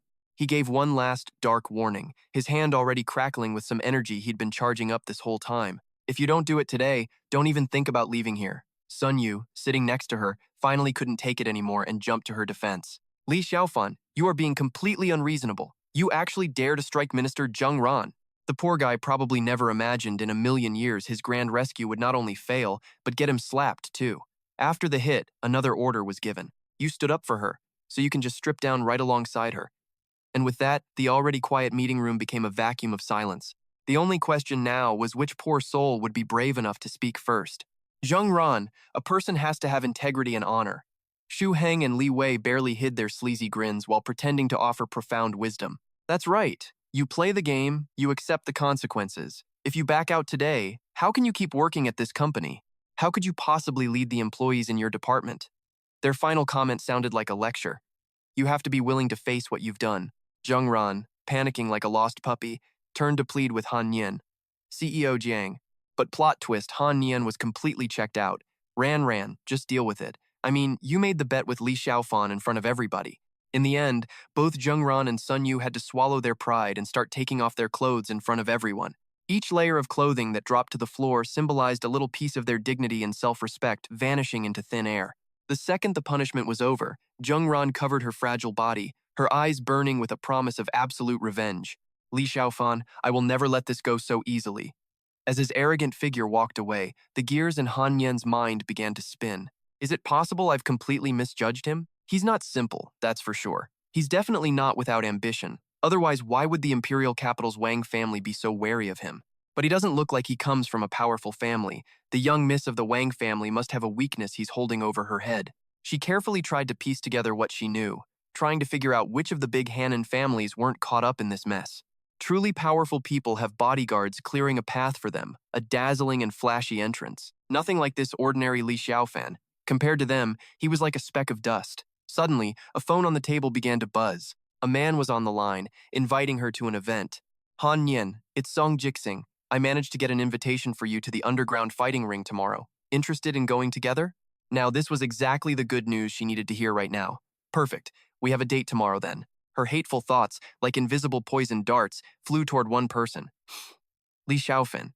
What's so great about you? Anything you can do, young Master Song can do. Compared to him, you're not even in the same league. Thinking of that rich man, her spirits soared like a kid getting candy. Only young Master Song is the ideal choice for me, Jiang Han Nin. Early the next morning, the master-servant duo, Xiaofan and Lian Yu, were walking somewhere. In front of them, a guy named Yin Yan, covered in injuries, was training with insane intensity. She took one look and knew he was not okay. Master, this man's injuries have gotten worse. Just as she spoke, Yin Yan unleashed one last, full-power punch on a wooden dummy. But it didn't end well. His body hit its limit. He collapsed and started spitting up blood. He was trembling, looking like he was knocking on death's door. The two spectators rushed over in concern. Hey, are you all right? It was only then that Yi Nian realized someone had been standing behind him. He whipped around, startled, but quickly tried to hide his secret. Brother Xiaofan, you're here. I'm fine. I was just training a little too hard, that's all. But nothing gets past Xiaofan. You don't have to lie to me. Your wounds have damaged your internal organs. This was all caused by an outside force. Why are you fighting people out there so desperately? Hearing that, Yinian just got even more determined to keep his little secret. Xiaofan, man, don't worry, I've got this, I'll solve it myself. As if he'd suddenly become a master psychologist, he clapped the kid on the shoulder to give him some backup. You're not even afraid to die. So why are you scared to talk? Yinian asked carefully, seeing that the other guy was actually buying his whole routine. All right, fine, I'll tell you, Xiaofan, but you have to promise me you won't tell my dad or my sister. He shut his eyes and launched into his tragic backstory. 6 months ago, some top disciple from Medicine King Valley named Tai Zhou came to Henan to team up with the Song family and take over the Jiangs. Seeing the Jiang family circling the drain, he did the classic dramatic fist clench as he recalled all the pain he'd been through. Back then, I went looking for Tai Zhou because I wanted to help my sister and take some of the pressure off her. Who knew the guy would trick me into fighting for him, demanding I couldn't lose a single match? After that, I had to work at the underground fight club every day. If I lost just one fight, the Medicine King's people would make their move. Remembering those rock-bottom moments, the metallic tang of blood seemed to hang in the air all over again. Still, Yinian was the kind of guy with enough grit to just swallow the bitterness and push through the chaos. Before my dad got hurt, we trained together, so I learned a little. For the last 6 months, I've been risking my life on pure willpower and haven't lost once. But lately, they've clearly run out of patience, making up all sorts of unfair rules. They set me up for a gauntlet match at the underground club in Hannan. His already bruised face scrunched up into a frown. I made a deal with them. If I can win this 100-man fight tomorrow, my family will be safe. Afraid that Xiaofan would try to talk him out of it, he quickly puffed out his chest with a look of fake confidence. Xiaofan, I know my chances are slim, but if I don't go, the Jiang family is in trouble. Under the dramatic moonlight, the young man started pleading with him. I know my sister has a bad temper, but she's sacrificed a lot for our dad and for this family. Please, Xiaofan, you have to forgive her. But instead of answering, he just made a promise to the kid. You're not going to die. Relax. I will protect your entire family. Hearing this, Yinian immediately tried to shut down his friend's plan to play the hero. Xiaofan, you don't understand the power of the Medicine King Valley. I heard the Valley's master is a Grandmaster level expert. I don't want to drag you into this. Knowing that tomorrow was basically a suicide mission, he got all teary-eyed and laid out his final wishes. I just hope after I'm gone, you'll take my family and leave Hannan. Go as far as you possibly can. Hearing this, the guy went quiet, clearly cooking up some kind of plan. The next night, at the Jiang family home, Yinian was quietly sneaking out with his things. The door clicked shut, which pretty much sealed the deal. He turned around, ready to head out, and then jumped in surprise. The hazy moonlight revealed Xiaofan and Lian Yu, who had apparently been standing there the whole time. Xiaofan, why are you here? Seeing them, a wave of anger hit him and he stormed out the gate. Let's go. I'm going with you to cause some trouble. In some conference center in the city, a lively crowd was filing into a club. A guy named Lu Wei was already busy flattering the star of the show. Master Song, I heard you dropped a fortune last time you were in Las Vegas. The guy wasn't shy about bragging either. The casino king over there is a good friend of mine. The moment I arrived, he gave me 20 million in chips just to play around with. He was a total playboy. Every sentence dripped with money. Winning $1 billion in one night was basically just pocket change to him. But thanks to that massive fortune, he could easily afford to impress everyone. Tonight, after the fights, it's my treat. Everyone, go crazy. With that, he managed to attract a whole flock of sycophants. Yes. Yes. Second young master Song is amazing. He's truly the ultimate young master, in a league of his own. 3 of his lackeys came up from behind to flatter the couple. Such a handsome man and a beautiful woman. Master Song, you and Jiang Xinran are a match made in heaven. A perfect pair. Master Song, when do we get to drink to your wedding? Xinran, standing next to him, was feeling happy and incredibly smug. This is a real heir to a rich family, she thought. So generous, so popular.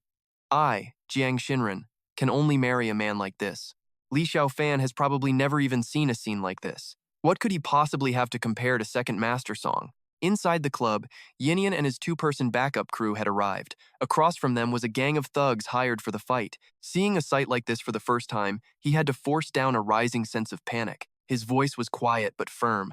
Xiaofan, maybe I should go alone. You guys can just wait for me outside. Having been around here a while, Yinian knew a thing or two.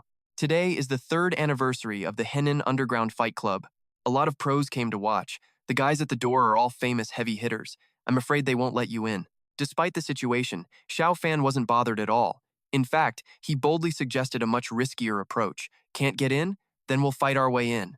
But Lian Yu just got louder, her voice dripping with pure arrogance. What stupid ceremony? Just watch her smash this whole thing to bits. Before the 3 of them could even take a step inside, some punk kid stepped up to block their way. It was Kok Tuan, wearing his best smug face. Turns out you need a ticket for today's big fight club event. Xiaofan scowled, not even trying to hide how annoyed he was. I don't have a ticket, the prince invited me. Get out of the way. But Min just smirked, looking at him like he was a complete lunatic. What, are you some kind of celebrity? Do you have any idea who's here today? Dressed like that, you really think the prince would invite you? Without missing a beat, he announced to the whole crowd, if I actually believed you, then I would be the celebrity here. Well, Lian Yu had heard enough talk. She wound up and drove her fist into his stomach. Master, let's just fight our way in. That single power punch made Min cough up blood, doubling over in absolute agony. His body went flying backward like a plastic bag in a tornado, totally out of control. Ah! Lian Yu's move was of course a huge provocation to the local goon squad.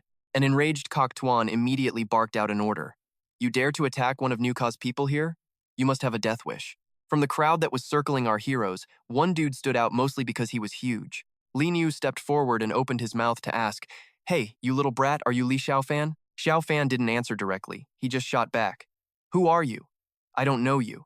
With his sharp senses, the big guy knew this was his target, and he instantly flew into a rage. You're the one who crippled Xiao Hong, aren't you? Our boy didn't confirm or deny a thing. I've crippled way too many people to keep track. This lit a fuse in the big guy, who immediately tore his own shirt clean off. You son of a... Hong Fei was representing Boss Guo that day, and you crippled him. And you won't admit it? Well, today, old boy, I'm gonna cripple you for Xiao Hong's revenge. Yinian instantly snapped into a fighting pose, his heart pounding with worry. Xiaofan Ge, be careful! But right at that moment, the aunt and niece from the Wang family rushed out, their commanding voices yelling, Stop! The arrival of Princess Wang completely stunned the entire crowd into silence. Li Nu hurried over to explain himself. Miss Wang, this little punk is causing a scene at the event. He even went and hurt one of our guys. Don't worry, I'll definitely take care of him and put him in his place. But Princess Wang, instead of helping, completely shut him down. Get lost. Mr. Li is my guest of honor, and you're complaining about him hitting you? If he decided to kill you all, you would just have to obediently lie down and take it. Dead silence. The big guy couldn't believe what he was hearing. So while Li Nu looked obedient on the outside, his mind was already cooking up a revenge scheme. So this kid knows the Wang family, huh? So what if he knows Miss Wang? Brother New here is no pushover. I'll get you later, punk. I don't believe the Wang family would turn on me for you. She then turned and gave an order to the rest of the thugs. All of you, get lost. Don't be an eyesore for Mr. Li. Her words were like a get-out-of-jail-free card for the mob. They scrambled to the sides, and fast. The sound of their footsteps was like a stampede of terrified horses. Thump, thump, thump. Once a clear path was open, Princess Wang respectfully gestured for him to enter. Mr. Li, this way, please. But of course, that moron Li Nu couldn't help himself and had to get in one last pointless warning. Punk, I'm letting you off the hook today, but this isn't over. You just wait. As Xiaofan's crew walked into the fancy hall, Princess Wang smoothly began her apology. Mr. Li, please forgive me. I was delayed by some business and came late. I'm truly sorry you had to deal with that unpleasant scene just now. Xiaofan just gave a polite nod. It's fine. He decided to guess her real motive. I assume you didn't invite me all the way here just to attend this simple underground boxing event, did you? Xiaofan wasn't one to beat around the bush, so he asked her to just spit it out. What is it? Just say it. Hearing this, Princess Wang decided not to hide it any longer. All right, Mr. Li is certainly a direct person. She then revealed her real purpose for attending the fight. I won't hide it from you, Mr. Li. I've got my eye on a certain magical artifact, but I'm still a bit hesitant about it. Mr. Li has divine skills, so I was hoping you could appraise it for me. Xiaofan gave a casual nod. Easy enough, but there's an important matter I need to handle first. After saying his piece, Xiaofan and his group walked off. Princess Wang bowed, letting him pass. Yinian, standing just behind, watched his friend go with a surprised look before rushing to follow them. In the massive and crowded hall, everyone was eagerly awaiting the next match. Xiaofan calmly walked toward the stands and stopped. Right here. Yinian quickly rushed up, desperately trying to stop him. Xiaofan Jie, I know you want to help me, but you've already healed my father and helped my sister reclaim an old debt. You're the great benefactor of our family. He choked on his words, then turned away in anguish. If I fail, please, Xiaofan Ge, remember what I asked you before. Help my family get out of Hannan. Get them as far away as possible. Having said what he needed to, he walked away. I'm going to prepare now. In the chaos of the jam-packed hall, people were shoving and pushing against each other. Yika, spotted in the crowd, waved her hands wildly, yelling, Xiaofan! Xiaofan! She rushed over as he asked, Lu Yika, are you here for the boxing event too? The girl replied softly, I'm here to scope things out. Then she stroked her chin, revealing her worries. You know, because of medicine, King Valley, all the pharmaceutical companies in Hannan are having a really tough time. I had to pull some serious strings to get a ticket for this thing, just to see if there's any way out of this mess. Hearing that familiar name, Xiaofan's eyes went oddly cold. Medicine King Valley. He gave her a kind tip that she really didn't need to look for them, because in a few days, Medicine King Valley is going to disappear from the face of the earth. Yika seemed to think this was all a big joke, quickly waving goodbye to go on her own mission. All right, Xiaofan, don't mess with me. I'm gonna go look around, see you in a bit. After she left, he sat down in the audience. And what a coincidence. He ran into another familiar face right behind him. Xuan spoke up, shocked. What are you doing here? Xiaofan gave a lazy, half-hearted answer. Huh? So it's Liu Xuan, a name that brought back a flood of memories of being bullied. This Liu Xuan character was his college classmate, and he used to bully him all the time. One memory in particular was seared into Xiaofan's brain. He remembered one time in gym class, the guy took his sneakers and hid them somewhere. After that, he had no choice but to attend gym class in slippers, becoming a total joke to his classmates. Because of that, the gym teacher made him run 3 penalty laps, and his slippers even flew off a few times while running. After all that, he finally, painstakingly waited for gym class to be over. Fuming, he went to settle the score with Liu Xuan, but before he could even do anything, Xuan snitched on him to his uncle, the vice principal. He was put on academic probation and almost got expelled. He figured graduating from school would mean escaping those miserable days, but it turned out that after graduation, both of them ended up at the Dongfang Jixing Noble School. He had tested his way in, while Liu Xuan got in through connections. And so, the familiar days of torment and bullying continued, with the jerk thinking he could get away with anything. First, he teamed up with Yang Xiaokun to constantly pick fights with him at school, making him look bad in front of teachers and friends. Worse yet, because of all this, Wu Qingchang grew more and more distant, eventually ending up with Yang Xiaokun. This guy was at least half responsible for that. Looking at the despicable guy in front of him, Xiaofan recalled another detail. He'd later heard that Liu Xuan got a rich girlfriend and left the school. He never expected to run into him here today. Too bad for him. People change. He thought smugly, the Li Xiaofan of today is nothing like the Li Xiaofan of the past. Back in reality, Xuan was still acting like the same arrogant bully. Wait a minute. Li Xiaofan, this can't be right. What are you doing here? He replied, I came to participate in the boxing event. Hearing this, Xuan thought he'd misheard and stammered. You. What did you say? You came to participate in the boxing event? In his mind, it was impossible. Back in school, Li Xiaofan was considered the guy with the least potential in the class. How could someone like that be qualified to attend such a high-class event? You could beat me to death and I still wouldn't believe it. Looks like this Li Xiaofan has learned how to brag. Xiaofan glanced at the person with him, pretending to be curious. Liu Xuan, what are you doing here? And who's this next to you? But Xuan gave a less than brilliant reply, ignoring the woman's strange look. Li Xiaofan? This is none of your business. I don't need to tell you. Gamay immediately rewarded Xuan with a painful slap. What did you just say? What do you mean you don't need to tell him? She was furious, her elegant, high-class lady facade completely gone. I guess you don't want your maintenance fee this month, huh? Have I been too good to you or something? Though his face stung, Xuan immediately started groveling. I was wrong, baby, don't be mad. It's just that Li Xiaofan is so poor he doesn't even have a girlfriend. I was afraid of hurting his feelings, you see? Then Xuan quickly took action, helping Gay Mei up and formally introducing her. Li Xiaofan, you listen up. This is my girlfriend, a businesswoman from the Lu Corporation, under the 4 great medical clans. Then he turned to Xiaofan with a look of pure contempt and mockery. Of course, a poor guy like you who got dumped by Wu Qingchang wouldn't have a girlfriend. How would you know how good it is to have a girlfriend? You'll never find one as amazing as mine in your entire life. Suddenly, from a distance, Yi Ka ran over, her clear, gentle voice calling out, Xiaofan. She walked up to his side, her pretty face and sweet voice asking, Xiaofan, are these 2 your friends? She politely greeted them, much to Gay Mei's envy. Hello, everyone. I'm Xiaofan's girlfriend. In that single instant, Xuan was once again stunned beyond belief. He let all of his shock show on his face. Li Xiaofan, this is your girlfriend? How could this be? In his head, Xuan tried to convince himself that this was absolutely, positively impossible. The girl standing there was way more beautiful than Wu Qingshang. Li Xiaofan couldn't even hang on to Wu Qingshang, so how could he possibly get a girlfriend even hotter than her? Yi Ke, however, had no time for a brute and explained gently, why would it be impossible? Xiaofan is such a remarkable man, I honestly feel like I'm not even good enough for him. Xuan's heart twisted with jealousy. Man, that was a kick in the teeth. What kind of dumb luck did Li Xiaofan have, finding a girlfriend this gorgeous who actually looked out for him? Then he looked at his own partner and decided life was just unbearable. Xiaofan didn't want to drag this out, so he went straight to a warning. Li Taixuan, I remember every stunt you've pulled. You better not come looking for trouble again. This, of course, made him furious. Li Xiaofan, what's that supposed to mean? You think you're untouchable just because you have a girlfriend? He then turned to brag arrogantly. My girlfriend is a person in charge at Lu's Pharmaceuticals. Can yours even compare? He pointed a dismissive finger at the beautiful young Yi Ke. Your girlfriend's so young, she's obviously a fresh out of college hire. She probably doesn't even make 3,000 a month. My girl is a businesswoman. Yours isn't even worthy of carrying her shoes. Then he started stroking Gamei's plump hands, trying to be slick, completely missing that his girlfriend was literally shaking with rage. Isn't that right, baby? Another slap from hell came crashing down. Right, my foot. The hit was so hard it sent him sprawling onto the pavement.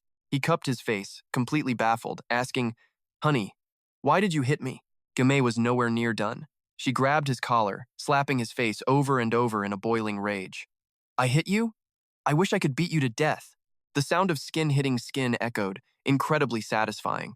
Only when her hand got tired did she stop to explain to Li Taixuan, don't you know? Your classmate's girlfriend is the one and only daughter of the CEO of Lu's Pharmaceuticals. I'm the one bankrolling you, you useless trash, and you're still out here causing trouble for me. By this point, his face was swollen to a pulp and his ears were ringing. What? The only daughter of Lu's Pharmaceuticals? How is that even possible? How could Li Xiaofan ever land a girlfriend like that? He asked again to be sure, another profoundly stupid move. Baby, are you sure you didn't see wrong? Another vicious slap landed, followed by Gamei's cursing. You pathetic waste of space. I'll kill you. Li Taixuan collapsed to the ground with a pained cry. Ow! She then walked over to Xiaofan's group, desperately trying to apologize and smooth things over. Miss Lu, I'm a manager at a subsidiary of Lu's Pharmaceuticals. I am so sorry about what happened today. Yi Ke gave her a stern, condescending reminder.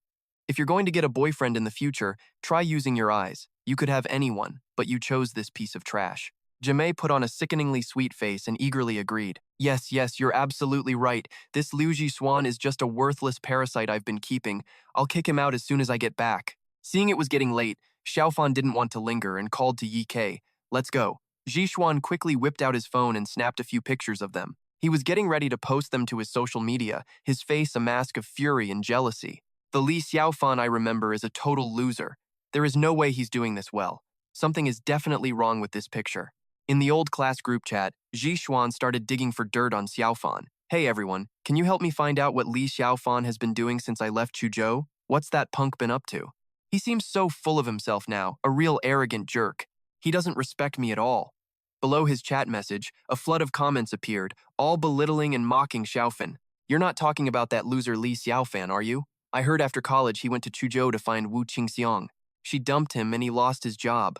A good-for-nothing like him has no future, no matter where he goes. What's the matter, Li Taixuan? Don't tell me you actually got humiliated by that piece of trash? The college reunion is in June. We should invite Li Xiaofan this time. He's so arrogant and smug, right? When he shows up, we'll all teach him a lesson. Further down the chat, someone mentioned that Brother Jin was also coming. With our Brother Jin there, how could he dare act so cocky? Li Taixuan remembered. That's right, how could I forget about Brother Jin? He knew Brother Jin was the young master of a powerful family, a real heavyweight. If Li Xiaofan dared to show up, he was definitely going to suffer. At this thought, Li Taixuan's face, though swollen from the beating, lit up with a strange, joyful anticipation. Away from Li Taixuan's crew, Yi Ke said her goodbyes to Xiaofan. There wasn't much more the Lu family could get out of this situation. Well, I'm heading back. He gave a cold reply. Okay. But as she started to walk away, she suddenly stopped. She turned back and confessed shyly. Oh, right, Xiaofan. Pretending to be your girlfriend just now. It didn't feel so bad. He heard her but was completely unfazed, showing almost no emotion. Just then, Lian Yu, who had been silently following Xiaofan, got a thoughtful look on her face. This girl wasn't exactly pure of heart, clearly wanting a piece of our hero's master. Xiaofan just stood there, watching Wai Ka walk away, when he noticed a crowd behind him. Leading the pack was Zheng Yu, his voice booming like he was trying to announce his own importance to the world. Second young master song, I've arranged a private room for you to watch the match, right this way. But Jixing completely ignored him, turning to chat with Hanren beside him. Hanren, we're in for a real show today, hosted by the underground boxing master. Master Tai of Taiju from Medicine King Valley has set up a 100-man challenge for some kid who doesn't know his own limits. He has to fight 100 straight matches to pass. The guy confidently guessed, "The way I see it, this kid won't last more than a few rounds before he's beaten to death." Hanren just laughed along, eagerly agreeing. "Exactly. Fighting 100 people in a row? How is that even possible? That guy really doesn't know his own strength. Forget 100 matches, he'd be lucky to survive 10. The group strolled on, laughing and joking, when suddenly Zheng Yu slammed right into Xiaofan. Without even checking who was at fault, he started roaring like a maniac. "Are your dog eyes blind? Didn't you see second young Master Song coming? Get out of the way." Hearing that familiar name dredged up a past full of torment, and Xiaofan's eyes turned ice cold. Second young Master Song, Song Jising. In my past life, he was one of the scumbags who helped Yang Shakun ruin me. I fell into Song Jising's hands first, and it was in the clutches of these rich brats that Yang Xiaokun framed me, turning me into a convicted rapist. The image of himself being beaten on the cold, hard ground was still burned into his mind. Second young Master Song, thanks for your help catching this kid. Just kill him directly. Back then, Jixing was more vicious than any demon. Don't be so polite, young Master Yang. If you ask me, killing him outright is letting him off way too easy.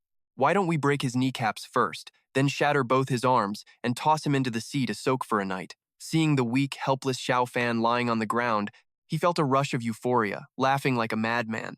Then we'll throw him in prison, making it so he can't live, but he can't die either. His life and reputation completely destroyed. How could he ever face anyone again? Now that's what I call fun. Haha. Remembering this, the hatred buried deep inside Xiaofan finally erupted. Yang Xiaokun, Song Jising, I will kill you both. But not today. Because I have to find the real puppet master behind all of this, and that day is coming very, very soon. Back in the present, Zheng Yu's temper was flaring. He raised his fist. "I told you to move. Are you deaf, kid? Didn't you hear me?" Zheng Yu's punch flew straight at Xiaofan's face, but before it landed, he was sent flying with a painful kick. He crashed to the ground with the sickening crackle of breaking bones. All he could do was groan in agony.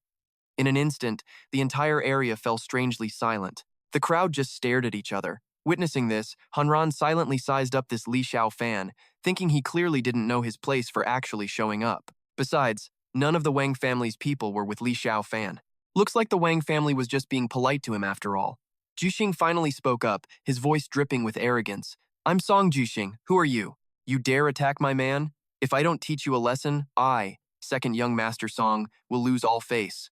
Xiaofan turned to Shinran, his face all serious as he gave his big warning. "Jiang Shinran, I'm telling you, you should leave Song Jixing."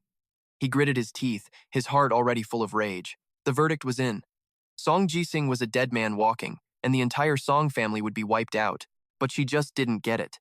She just got angry, snapping, "Li Xiaofan, you have no right to speak here. Who I'm with is none of your business." Hanran gestured to the man beside her, putting on an arrogant air as she commanded Xiaofan. "How about this? You kneel and apologize to second young Master Song, and I'll ask him to forgive you for hitting his man. What do you say?" He, Lei, standing behind them, added fuel to the fire, raising his voice. "Did you hear that? She told you to get on your knees." The onlookers couldn't help but chime in. One guy shouted, "Get down and apologize already." Not to be outdone, the person next to him piled on. "In front of young Master Song, you think you can act so insolent?" All the drama unfolding before him actually made Xiaofan laugh. "Ha! In this entire world, there's no one who can make me kneel." He clasped his hands behind his back, striking a powerful pose. "You want me to kneel before a pathetic ant? Can he even handle it?" This defiant attitude made Jixing scowl with displeasure. "Kid, from the way you talk, it sounds like you knew Hanren before?" he asked, as if it were nothing. "Of course."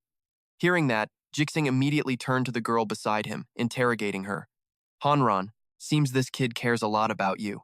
What's the relationship between you two?" Her eyes darted around as she stammered. "There's nothing. It's like this." Finding an excuse, she quickly explained, trying to win him over. "His father and my father have been close friends for many years. He came to Hannan this time for my father's sake, that's all. There's nothing between us." Suddenly, Zinan walked up from a distance, ready to expose all of Hanran's ridiculous lies. "Oh, you're only here because of my dad? Heh, Jiang Han Nian, you're not even blushing when you say that?" Tu Nam sauntered over, ready to spill all the tea the girl was trying desperately to hide. "Why not tell young Master Tong that Li Taixuan is your fiancé, and just like that, goal achieved." Tu Nam smiled sweetly at him. "Mr. Li, my aunt told me to wait here and show you the way." He nodded along. But oh, she had a whole plan cooking. Her aunt had always approved of Li Taixuan, so this was the perfect chance to test his actual skills. You know, to see if he could really hang with all these second-generation rich boys from Han Nam. The onlookers, of course, were floored and started whispering. What? That guy is really Miss Jiang's fiancé? Well, the young lady of the Vung family said so. It must be true. But look at how plainly he's dressed. How could he possibly be worthy of Miss Jiang? The comparisons and gossip just wouldn't stop. Compared to young Master Tung, he was a total nobody. They weren't in the same league. Picking a fight with young Master Dung over a girl was just asking for a beatdown. One guy who just couldn't accept it started shouting, "What fiancé? He's probably a con man. He must have used some dirty trick to fool Miss Jiang. He should take a good long look in the mirror and ask himself if he's even worthy of her." Then Ha Lori got right in his face, pointing and sneering. "This is a high society party. A poor punk like you has no business being here. Now get out." Cat Tin raised a hand, silencing him. He wanted an answer from the people actually involved. His face went ice cold. "Han Yen, is what they're saying true or not?" She just shook her head and squeezed her eyes shut. Well, the secret was out. No point hiding it anymore. Years ago, my dad and his dad arranged our marriage before we were even born. It's totally absurd. That's all it is. There's nothing between me and Li Taixuan, trust me. She put on her most innocent face. He's just here at our home to, let's say, repay a kindness. But really, I can see he's just here to freeload off our family. He listened to her little explanation and made his choice. Cat Tin walked right past her to stand before Taixuan, his arrogance on full display. Li Taixuan, trying to use a woman to climb the social ladder. I despise guys who hide behind a woman's skirt. But hey, this is a classy place, not the right time for a fight. After all, I'm a civilized man, unlike a crude loser like you. Thinking he'd already won, he sneered out a request. How about this? You get on your knees and let me slap you across the mouth. Sound good? He frowned, turning to give her a warning look. Jiang Han Yin, I hope you don't regret the words you just said. She pretended not to hear him, avoiding his gaze, but Han Yin felt a strange pang in her chest as she wondered. What's wrong with me? Why do I feel so empty all of a sudden? I didn't do anything wrong. Sure, Li Taixuan has some skill, but here in Han Nam, he has absolutely nothing. No money, no power. How can he compare to young Master Tung? She forced a smile, pushing the weird feeling down. The Tung family is the top dog in Han Nam, with a legacy almost 100 years old. They've weathered every storm and are still standing strong. She shut her eyes, desperately looking for reasons to justify her choice. With the Tung family's help, our Jiang family can make it through this difficult time. Yes, I'm doing this for my family. I'm not wrong. Amid the crowd's cheering, confetti cannons fired, marking the start of the event. The host, Bon Veur, announced the start of the boxing tournament. Out in the hall, Cat Tin heard the announcement, raised an eyebrow, and pointed shamelessly. You're lucky, kid. After this tournament ends, this young master will deal with an overconfident fool like you. I'll teach you a thing or two, and show you the massive difference between you and me. Behind him, Taixuan's face darkened as he silently watched Cat Tin throw an arm around Han Yin's shoulders and walk away. Han Yin, let's go watch from the private box. Lian Yu cracked a sinister smile. Master, when it's time to deal with this guy, just let me do it. Cutting over to Cat Tin's box, he was already laying on the charm. Han Yin, today's big fight was specially arranged by Master Thai Cho, the top student from Jurkvung Kuk. He said it so casually, as if it was no big deal at all. After we watch this, we'll go take care of that Li Taixuan guy. Just then, a waiter yelled excitedly, Look, it's starting! Everyone's attention snapped to the ring. Nutnirm stepped out, his eyes filled with fearless determination. Not wasting any time, Thoi Dung leaped toward him to attack, swinging a powerful kick right at his opponent's stomach. A blast of blue energy appeared at the point of impact, and Nutnirm cried out in pain from the blow. Humph. The attacker planted his foot with a thud as he watched his target fly backward. From his seat, Cat Tin watched Nurtnirm's weak display and made his judgment. And you said he could last 10 rounds, Han Yin. You really overestimated him. He couldn't even survive the first match. She hadn't recognized the guy down below, so she was quick to agree with all this doom and gloom. Oh, definitely. Just like Li Xiaofan, so full of himself, always trying to challenge everyone. Well, this is what happens. Seeing Yinian on the ropes, Lian Yu pointed to the ring, ready to jump in. Master, should I go help him? Xiaofan calmly told her to stand down for now. Jiang Yinian was bottling up a ton of frustration. He wasn't going to give up that easily. Let him vent a little first. Even though he took a nasty kick that rattled his bones, Yinian wasn't quitting. He grit his teeth, pushing himself up. Kui Yong oozed a killer vibe, thinking he'd already won and started trash-talking his opponent. Kid, taking on the 100-man gauntlet? Nobody in this world has ever pulled that off. Lying on the mat, our hero listened with pure rage. Yeah, especially not a weakling like you. With a ground-shaking punch came his opponent's powerful roar. Go die for me!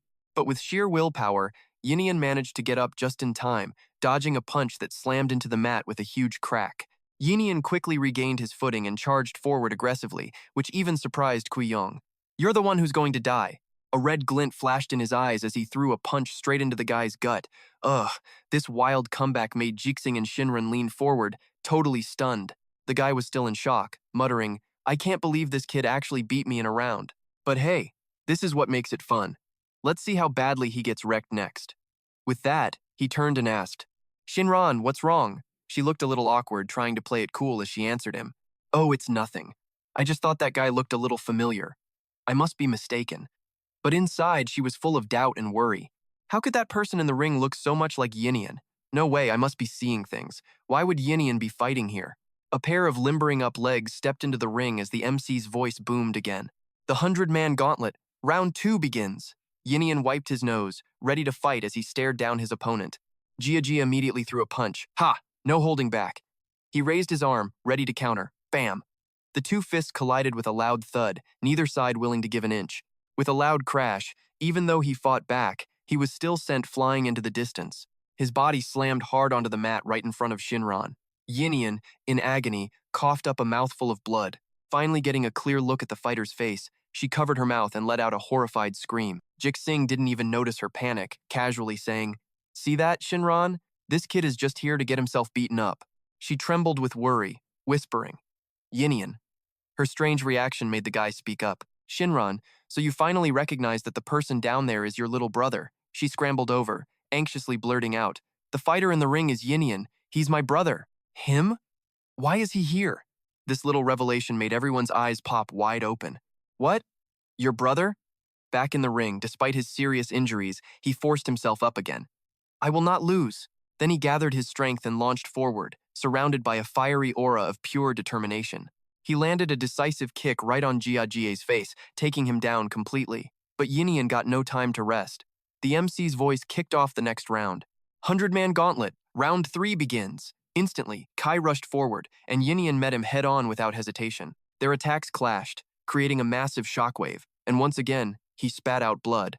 The previous fights were starting to wear him down completely. In the smoke, both fighters collapsed to the floor. Shinran couldn't stand seeing her brother like this. Tears welled up in her eyes. My brother can't take any more. I have to go save him. As she dashed off, Jixing yelled out to stop her. Shinran!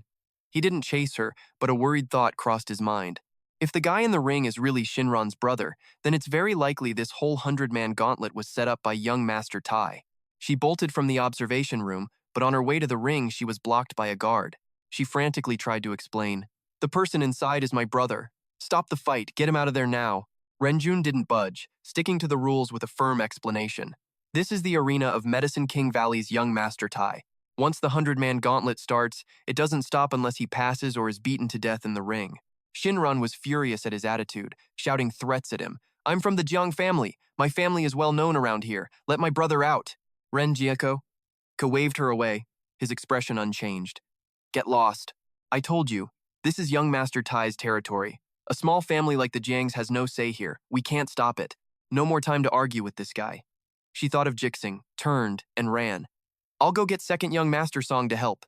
He can definitely save my brother. The second she was back in the observation room, she started begging. Cat Tin, you're the only one who can help me now. The guy stood up, giving her a completely baffled look. The boxer down there is my brother. You have to save him. Now. He put his hands on her shoulders, trying to calm her down. Han Yen, first, let's not get ahead of ourselves. Now that this has happened, I, Tong Cat Tin, will absolutely handle it. Then he stroked his chin, looking very serious. The only thing is, Tai Chao is the head disciple of the Medicine King Valley, and Medicine King Valley is protected by some grandmaster named Bok Thu Thui. They aren't easy to mess with, so I need to think this through. Hearing that, Han Yen got even more anxious. So what do we do? If this keeps up, my brother's gonna get beaten to death. Down below, Not Niem was drenched in sweat, struggling to breathe, but his eyes were still fierce, which suddenly gave Cat Tin an idea. Before he left, he gave her the classic line, "You wait here for a minute. I just thought of someone." He walked off, his mind racing. How could I have forgotten about my powerful cousin, the great Tong Tianhao? Okay, so he split from the Tong family, he thought to himself. and he doesn't usually claim to be one of us, but his power is way beyond any of those other noble families. Cat Tin headed upstairs, completely confident in his solution. If I find him, Tai Chao will have to show some respect. He nervously knocked on a lavish, closed door. A cold voice gave him permission to enter. He carefully opened the door to room 1802 and immediately started in with his pleading tone. Cousin, there's something I need to bother you with for a second. The kid fighting downstairs is my girlfriend's brother. Could you maybe have a word with young Master Tai? After listening, Tian Hao spoke with an icy tone. Get out. That one word shut him up, so he respectfully backed away. Oh, okay, you get some rest, cousin. Just as Cat Tin was about to leave, someone else appeared. He stared in a daze as Tai Chao walked in, and before he could react, the door was shut. He opened a box he was carrying, revealing a bizarre mask inside. Young Master Tong, this item you wanted. It took quite an effort to find. Tian Hao happily picked up the item inside, his gratitude genuine. Thank you, Brother Tai. Tai Chao sat down, unable to hide his curiosity. Young Master Tong, forgive my asking, but I really can't see what's so special about that mask. Isn't this just a regular, ordinary mask? A joyful look crossed his face as he explained, This is a relic from my master. Obviously, it's not normal. Then he lovingly stroked the mask. Oh, Master, your entire life of cultivation has really paid off for me. At the same time, a defeated Cat Tin returned to a very hopeful Han Yin. She lit up with a hopeful question. Cat Tin, how did it go? My brother doesn't have to keep fighting, right? Looking at her hopeful face, he was forced to tell her the truth. Han Yin, this isn't so simple. Her joyful expression was instantly replaced by stunned silence. What? She collapsed onto a chair, losing her balance. Then what are we supposed to do? Tears streamed down her face as she trembled and stammered. Am I supposed to just watch my brother get beaten to death? Down on the arena floor, the atmosphere was getting even more intense. Ban Vu roared with excitement. 100 opponents, round 7 begins. A powerful foot slammed down on the fighting stage, causing it to crack. Daniel appeared with a muscular body and a cold face. The audience saw his massive body and started murmuring in shock. Oh my god, is that even a person? He seriously looks like some kind of beast. Each step he took left a giant footprint on the stage. He let out a huge roar, trying to show off his strength and scare his opponent. One spectator pointed him out. I know this guy. He's a strongman invited here from Russia. That person continued with his explanation. Last time, he arm-wrestled Grandmaster Trung Han and completely ripped the master's entire arm off on the spot. After saying this, the man looked worriedly at Not Niem. That kid on the stage is done for. He's probably going to get flattened into a meat pancake. Seeing how dangerous the situation was, Han Yen grabbed the arm of the person next to her, hoping for a miracle to appear. Cat Tin, what do we do? I'm begging you, please think of a way. If you can save my brother, I promise I'll do anything you want. But he was out of ideas. With a grim face, he told her to give up. Han Yen, at this point, you should probably prepare to collect your brother's body. Against this strongman, your brother has no path to victory. Daniel roared, using his huge body to overwhelm Not Niem. Seeing the giant fist coming and knowing his fate, he forced a bitter smile. He couldn't dodge this. I really thought I could survive 10 rounds, but I guess the fight ends after just 7. Han Yen sobbed and screamed, No, brother! Suddenly, out of nowhere, an unseen figure stood in front of him, blocking the blow. The big guy froze, shocked that his punch was stopped so easily. It was Tu Pham. He had used just one hand to block the attack, which made the giant's limbs go limp. The entire hall fell completely silent, staring at Tu Pham. He had casually blocked the giant's punch with one hand. Han Nien stared in astonishment through the glass. It was Li Taixuan who saved my brother. Some guy named Cat Tin leaps to his feet, grinding his teeth. Humph, in a rush to die, are we? He sneers at Han Yen. Since Li Xiaofan replaced your brother, it's only fair we take his life for your brother's. Go on, hurry down there and call your little brother out. Not Niem, collapsed on the arena floor, looks up at his hero, Xiaofan. Xiaofan calmly turns his head. Tag out, I'll handle the rest of this for you. Not Niem's face is all scratched up, and he's totally worried for his new champion. But, big bro Xiaofan. Han Yen quickly cuts him off. Not Niem, get down here now. But the kid still hesitates. So another guy, Lian Yu, just hops on stage and drags Not Niem down. You're in my master's way, so get lost, he says, still looking a little concerned. Big bro Xiaofan, you have to be careful. Han Yen is just thrilled that her brother has been saved. Oh, that's great. Not Niem is finally okay. He lets his sister check his wounds, then says, Hey sis, big bro Xiaofan saved me today. If something bad happens to him up there, it's going to be all our fault. But she completely dodges the subject and cuts him off. Just don't talk for now. Han Yan's tone shows there's absolutely nothing she can do. At this point, they can only sit back and watch. Over by the stage, Cat Tin starts running his mouth again with a sneer. Oh, Li Xiaofan, you poor frog in a well, you have no idea how big this world really is. In the 100-man trial, the Russian strongman is ranked third. He adds maliciously, if you die up there, it'll save me the trouble of dealing with you myself. Our hero just shoots him a cold look and casually replies, in the words of the great Cat Tin, let me tell you something. Little ants like you will never understand just how big this world is, just how vast this world is, and you will never, ever know who you're truly up against.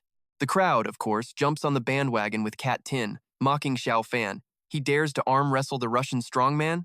Isn't that just a death wish? They're itching to see him fail, shouting, you can still beg for mercy, and he's so arrogant he deserves to get wrecked today. Xiaofan just calmly gives a little come here gesture with his finger. Come on, getting to fight me is an honor for you. Aren't you supposed to be some great strongman? Don't disappoint me. The strongman, Daniel, roars a curse, then charges forward, grabbing our hero in a massive bear hug. I'll crush you into meat paste. But no matter how hard he squeezes, he can't make Xiaofan budge an inch. Xiaofan just smiles at him.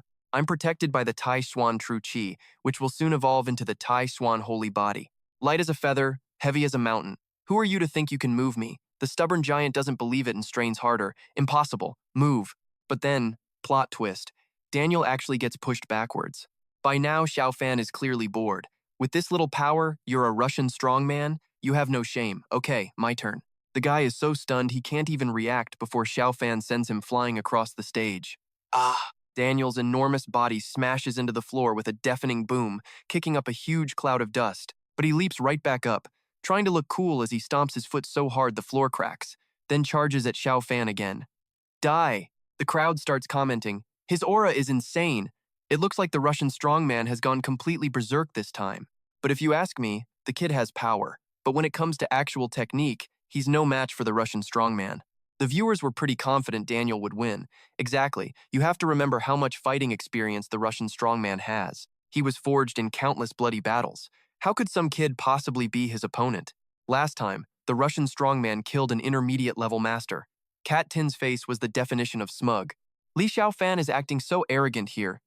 Isn't he just asking for an early grave? Not Niem sees the situation, looks grim, and gets very worried. Sis, what should we do? Han Nian just lets out a helpless sigh. Sigh. If you want to blame someone, blame Li Xiaofan for not knowing his own limits. I mean, who goes and provokes the Russian strongman? There's no way we can help him now. Then suddenly, Xiaofan leaps into the air as Daniel stares, shocked, and delivers a kick straight down on his head. The attack slams his opponent's face into the floor. The crowd stares in disbelief, and Cat Tin lets out a shocked scream. What? Xiaofan plants his foot on Daniel's bruised head, his aura immense, and speaks in a cold voice. Do you yield? The guy glares, refusing to give up. I yield to no one. So Xiaofan just stomps harder, grinding Daniel's face into the floor. It's okay if you don't submit. I specialize in beating down stubborn little fools like you. He just keeps on stomping, asking the same question over and over. Another brutal stomp lands right on the guy's head. Xiaofan was losing his patience. So, are you going to submit or not? The arena floor had already cracked into a deep pit, with Daniel's head completely buried underneath. His mouth was stuffed with rocks, so all he could manage were these pathetic little groans.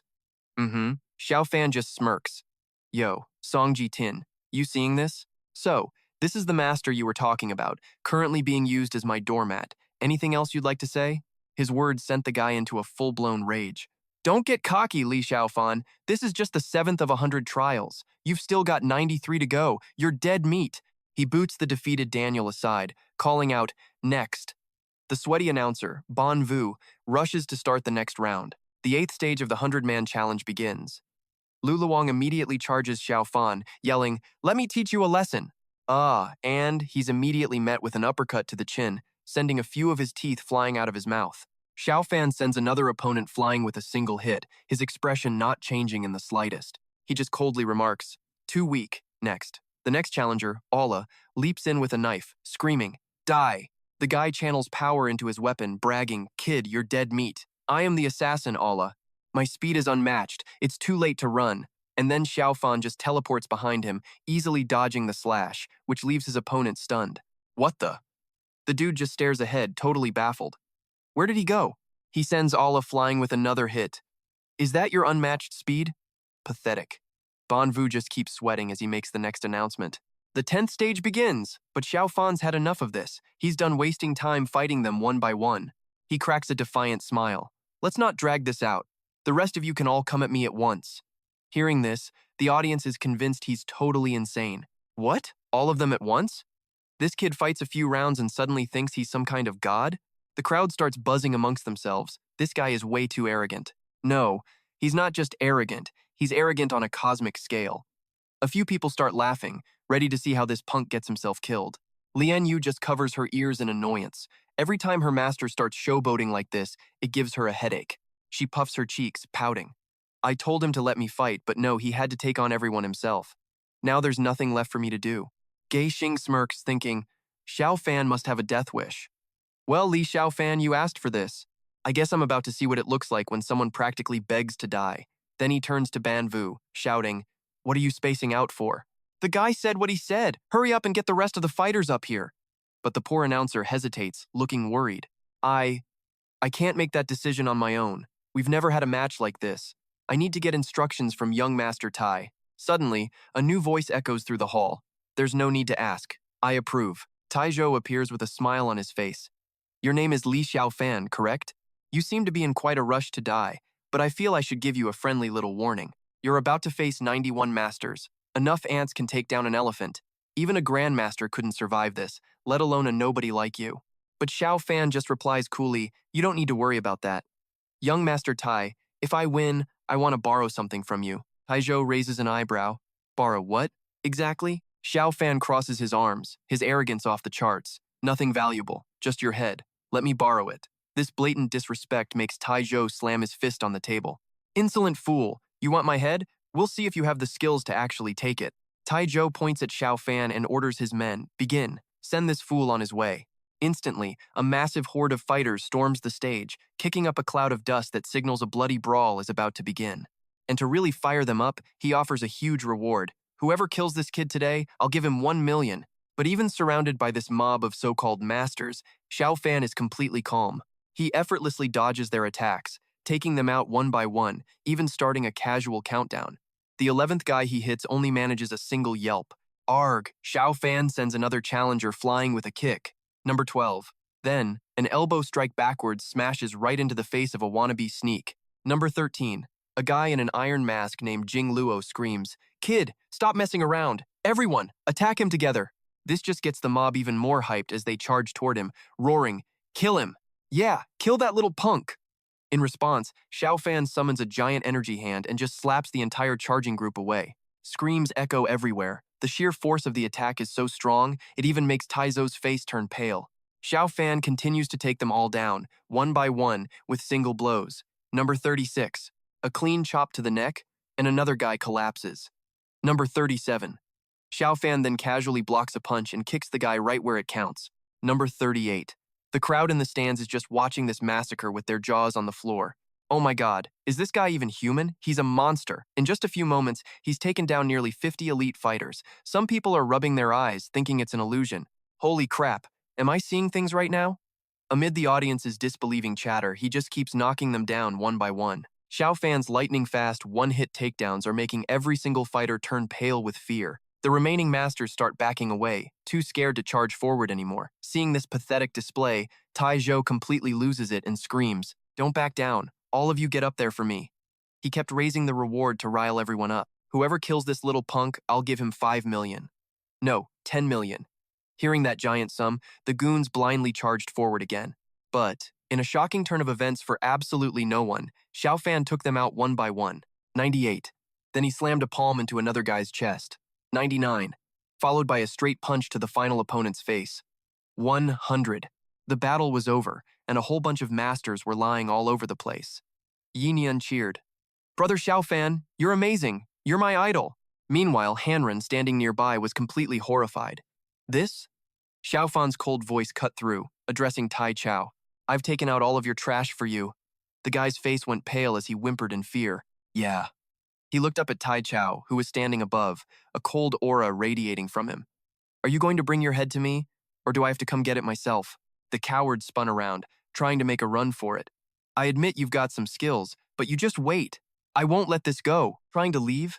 An angry Xiaofan summoned his power, creating a giant hand that flew right at Taichao. Seeing that giant hand coming to grab him, the terrified man played his final card, threatening him with his status. Li Xiaofan, you're insane. I am the great Master Zhonghan. But our hero didn't care. He just smirked and clenched his fist. Master Zhonghan was a complete joke. Following Xiaofan's gesture, the giant hand squeezed Taichao's body, but the guy just kept on threatening. Damn you, Li Xiaofan, what do you think you're doing? I'm not someone you can mess with. Without a moment's hesitation, he yanked the guy towards him, making him tremble and scream. Taichao slammed hard onto the arena floor, and then, suddenly, started laughing weirdly. Hey. Taichao pushed himself up, looked at Xiaofan and asked nervously, Li Xiaofan, we have no history, no grudge. What do you want? To which our hero bluntly laid out his whole evil scheme. You wanted to lure out and kill the son of my Li family's benefactor, Jiang Yi Nian, take over the Jiang family's business, and push their entire bloodline to ruin.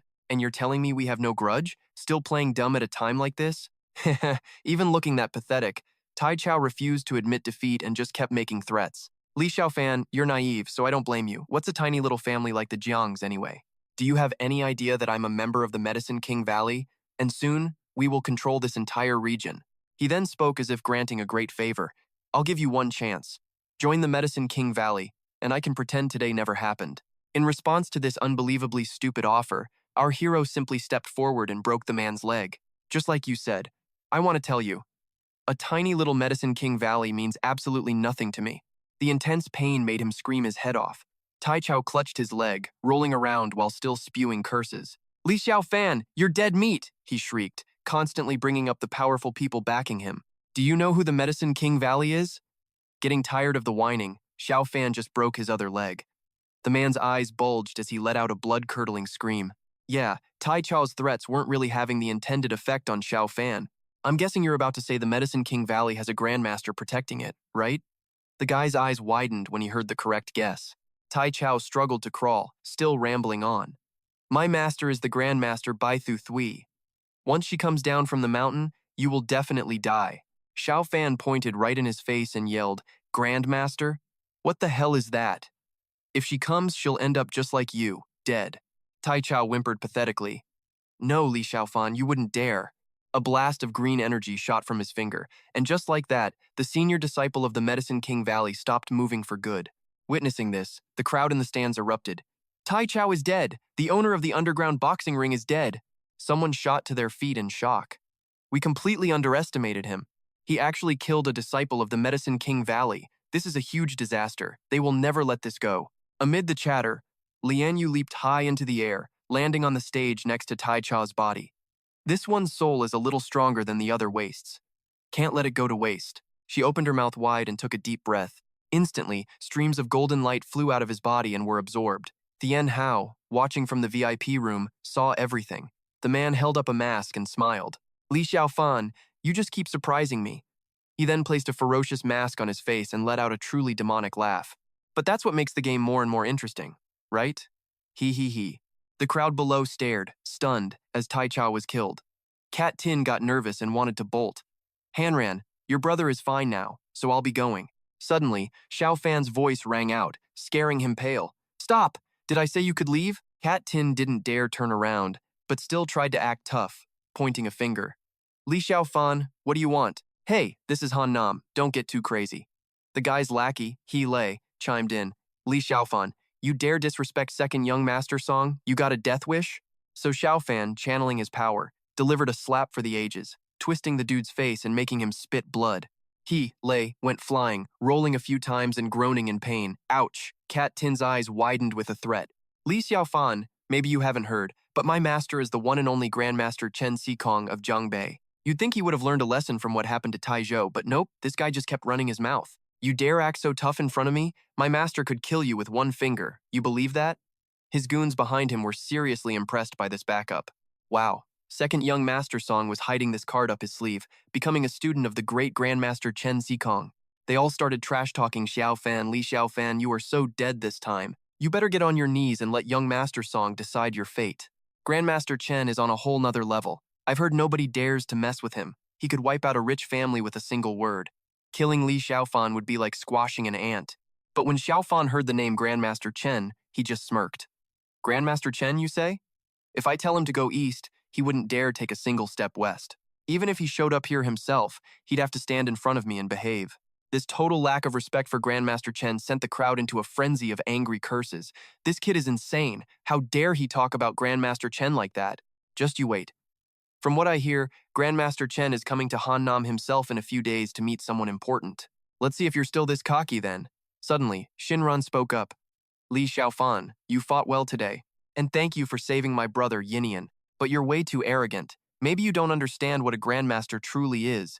In Hannam, Grandmaster Chen is basically God, she told him gravely. If your disrespectful words ever reach his ears, what do you think will happen then? Yinian quickly tried to stop his sister. Sis, how can you talk to Brother Xiaofan like that? But she just waved him off, worriedly trying to reason with Xiaofan. Yinian, stop. Business is business. Right now, Li Xiaofan has offended both Medicine King Valley and Grandmaster Chen. Both are Grandmasters. This is not something our Jiang family can handle. Xiaofan's voice turned cold. Jiang Xinran, I gave you a chance before, but you didn't value it. You can't even begin to imagine what kind of person I am. He crossed his arms, oozing confidence. Let me tell you, I don't care about your stupid Grandmaster. Even if he were the sky itself, I'd still stomp him under my foot. Xinran thought Xiaofan was just talking nonsense, shaking her head in disbelief. I'll remember you said that. Let's see how much you regret it later. Cat Tin spoke to her, clearly annoyed. Xinran, don't waste your breath on this maniac. He's a lunatic who doesn't know his place. Let's go. That's when Xiaofan's anger exploded. Didn't you just say you were going to show me what's what? He flicked his hand, sending out a blast of green energy and yelling, Before you leave, how about you open my eyes for me? The attack slammed straight into Cat Tin, sending him flying with a pained scream. Ah, looks like Xiaofan was finally getting serious. He stared at his opponent with ice in his eyes. Weren't you going to show me the gap between us? Then he launched another attack. Let's see it then. A brilliant green slash flew towards Cat Tin, who had just slammed into the wall. Shinran rushed over, worried, yelling, Cat Tin! She helped him up and turned to scold Xiaofan. Li Xiaofan, you've gone too far. You've caused a huge disaster. Do you have any idea? With their reflections in his eyes, he growled, Song-cating, my revenge plan has only just begun. We'll see about this. His heart was just full of hate. In my past life, you, Yang Xiaokun, and whoever was behind you all framed me. In this life, I will pay you back 1,000 times over. Xenon watched Xiaofan standing tall on the stage and made her decision. My aunt was right. Li Xiaofan really has what it takes to earn our Wang family's respect. But then she thought about all the powerful enemies he'd just made and couldn't help but worry. He just provoked 2 Grandmasters in one go. I'm not sure if his confidence is a little excessive. Xenon walked over with a smile, extending a hand to Xiaofan. Mr. Li, now that things have settled down here, would you be willing to come to my Wang family's home to inspect that stone artifact? He agreed. Let's go. Xenon warmly opened the door for him. Mr. Li, please come in. Suddenly, Xiaofan noticed Jixuan working as a wine server here. This tiny movement caught Xenon's attention. She glanced over too. Thinking he was thirsty, she offered, Are you thirsty, Mr. Li? I'll have a glass of wine poured for you right away. Then she waved at Jixuan. You, come over here and pour Mr. Li a glass. When he saw her calling him, his face lit up with joy. It was the eldest daughter of the Wang family. His mind started racing with possibilities, if he could just get close to her. Being kept by the Wang family's eldest daughter would be 1,000,000 times better than following that pig-headed idiot. He then brought the wine over, bowing as he offered it to Xiaofan. Mr. Li, your drink, sir. But he was met with a crushing silence as no one reached for the glass. He looked up, confused, about to ask, Mr. Li is... When he saw Xiaofan's face, and Jixuan's jaw just about unhinged. Li Xiaofan, what are you doing here? Seeing this blatant disrespect, Xenan stepped forward and slapped him. Is that any way to talk to Mr. Li? Do you have any manners, any etiquette at all? You think you can just say Mr. Li's name so casually? Apologize to him right now. Fuming, Jixuan bowed his head and spat out an apology. My apologies, Mr. Li. Xiaofan then coolly took a glass, had a sip, placed it back on the tray, and turned away without a care. Watching Xiaofan's retreating back, he ground his teeth and cursed him internally. What the hell is going on? Li Xiaofan was a total nobody. Just Miss Lu's boyfriend. How did he suddenly become Miss Wang's honored guest? The envy was practically rolling off Jixuan in waves. Did Miss Wang make him her boy toy? Is he just here putting on airs for me? That has to be it. Just wait for the class reunion. I'll totally expose you. Meanwhile, in a completely different story, a shirtless guy was flying on a sword across some mountains. Nearby, an old man was, of course, meditating in a cave hidden behind some trees. Incense smoke swirled around him. Suddenly, two spirit tablets hanging in front of him, bearing the names Li Xiaomai and Tai Zhou, shattered into pieces. Seeing the tablets completely destroyed, the man was shocked. He got so angry he blew up the entire cave, his furious roar echoing across the sky. How bold!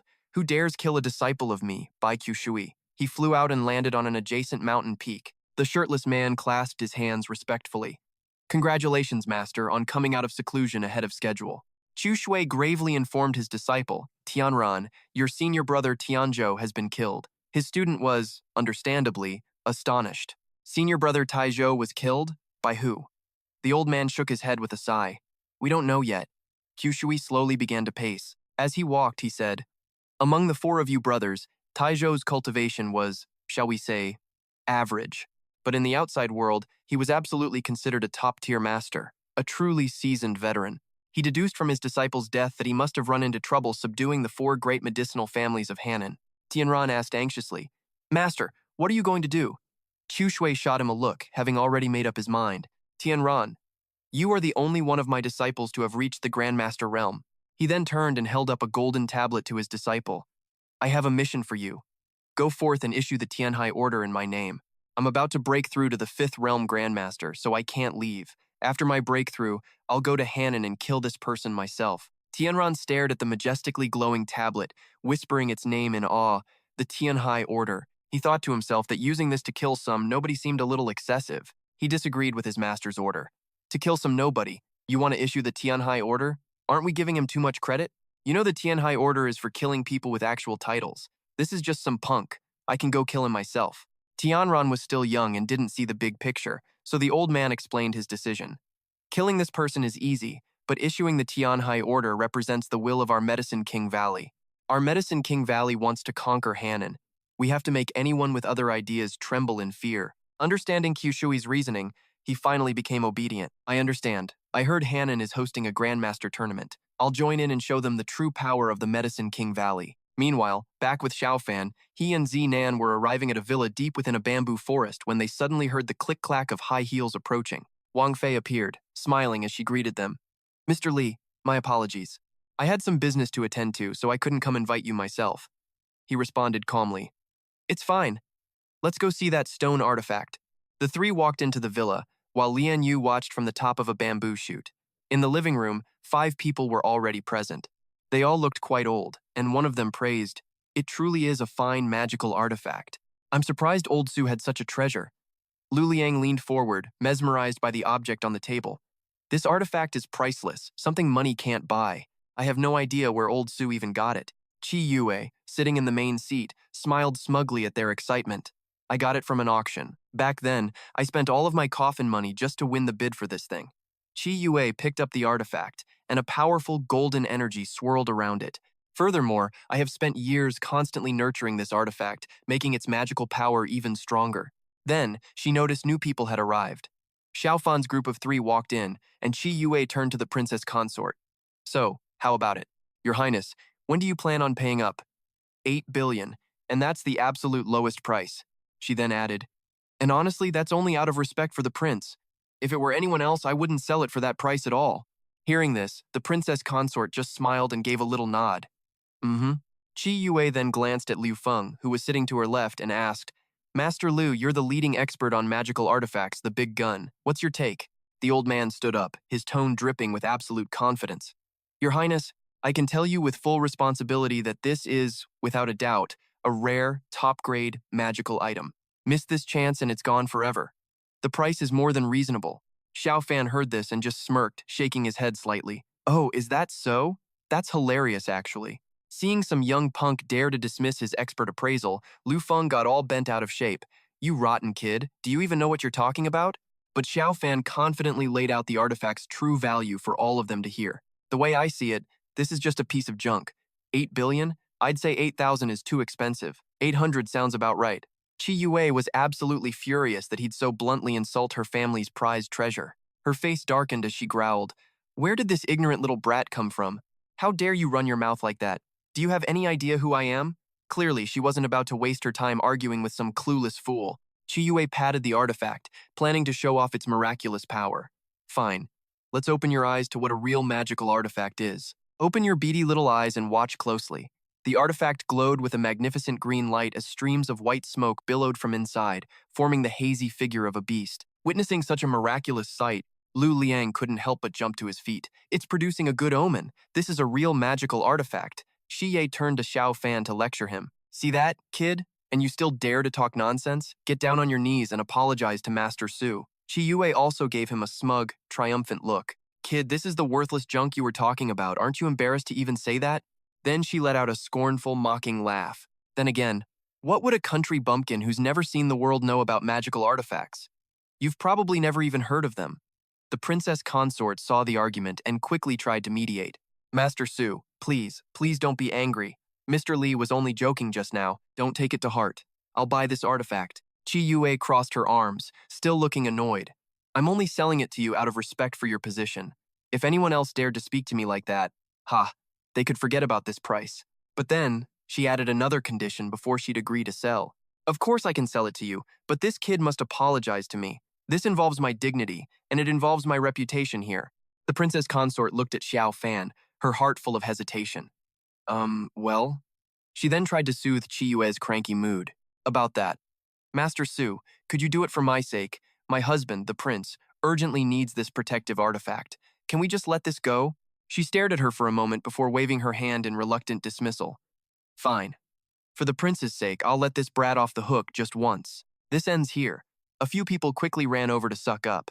Just based on Master Su's generosity and spirit, no one would dare disagree. Master Su is so virtuous. Liu Feng and Shi Ye then walked up to Xiaofan and demanded with a condescending attitude. You rotten kid.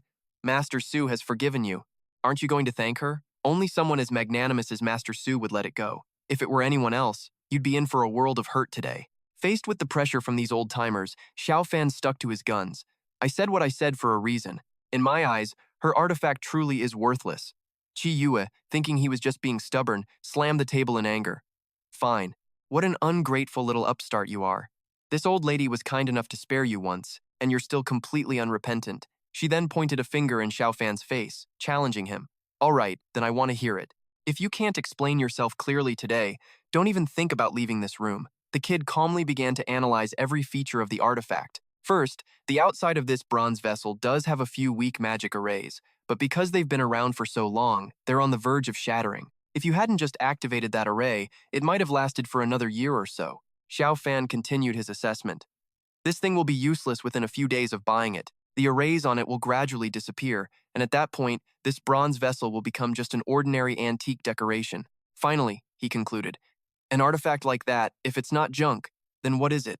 Every word Xiaofan said was so logical that the crowd had no choice but to believe him. They looked suspiciously toward Qiyue. Master Su, what exactly is going on here? She gritted her teeth in fury, thinking to herself, damn it, I can't believe this kid is actually a top expert in the field. He went right for the jugular, pointing out the critical flaw. Then Xiaofan decided to twist the knife, adding, look, even if this thing were in perfect condition, calling it a magic weapon is a massive stretch. With his arms crossed, he casually lectured everyone present on what real power is. A true artifact has its own energy, you see. It can make the skies churn and the earth tremble. It can even reshape a piece of the world. How could a bunch of ants like you even imagine it? Seeing her plan to sell cheap junk at a high price exposed, Qiyue furiously snapped at Xiaofan. Kid, stop running your mouth. If you're so tough, show us a real magic artifact to broaden our horizons. If you can't, then get the hell out. Faced with Qiyue's aggressive and threatening attitude, Xiaofan just chuckled. You mortals better open your eyes and watch closely. He then held out his hand, signaling to Li Yu beside him. She took out a brilliantly glowing gourd and handed it to him. Xiaofan tossed the gourd into the air, and it started spinning on its own, despite there being no wind. Suddenly, dark clouds swarmed across the sky, followed by the loud rumbling clap of thunder. Then, a colossal bolt of lightning shot through the ceiling, vaporizing the Su family's artifact right before everyone's astonished eyes. Seeing her family's treasure now reduced to a pile of scraps, Qiyue collapsed to her knees. Oh no, my precious baby. Xiaofan recalled the gourd, and only then did those stubborn old men finally believe him. They even bowed down and knelt who knew such a miracle was possible. My God. He clenched his fist and gave a soft command. And just like that, The dark clouds and thunder vanished, and moonlight once again lit up the room. Staring at the gourd in Xiaofan's hand, the crowd was still in shock. Heavens, could such a divine treasure truly exist in this world? Shi Ye couldn't help but compare Xiaofan's artifact to the thing the Su family called a treasure. This gourd was obviously on a whole different level than that bronze ding,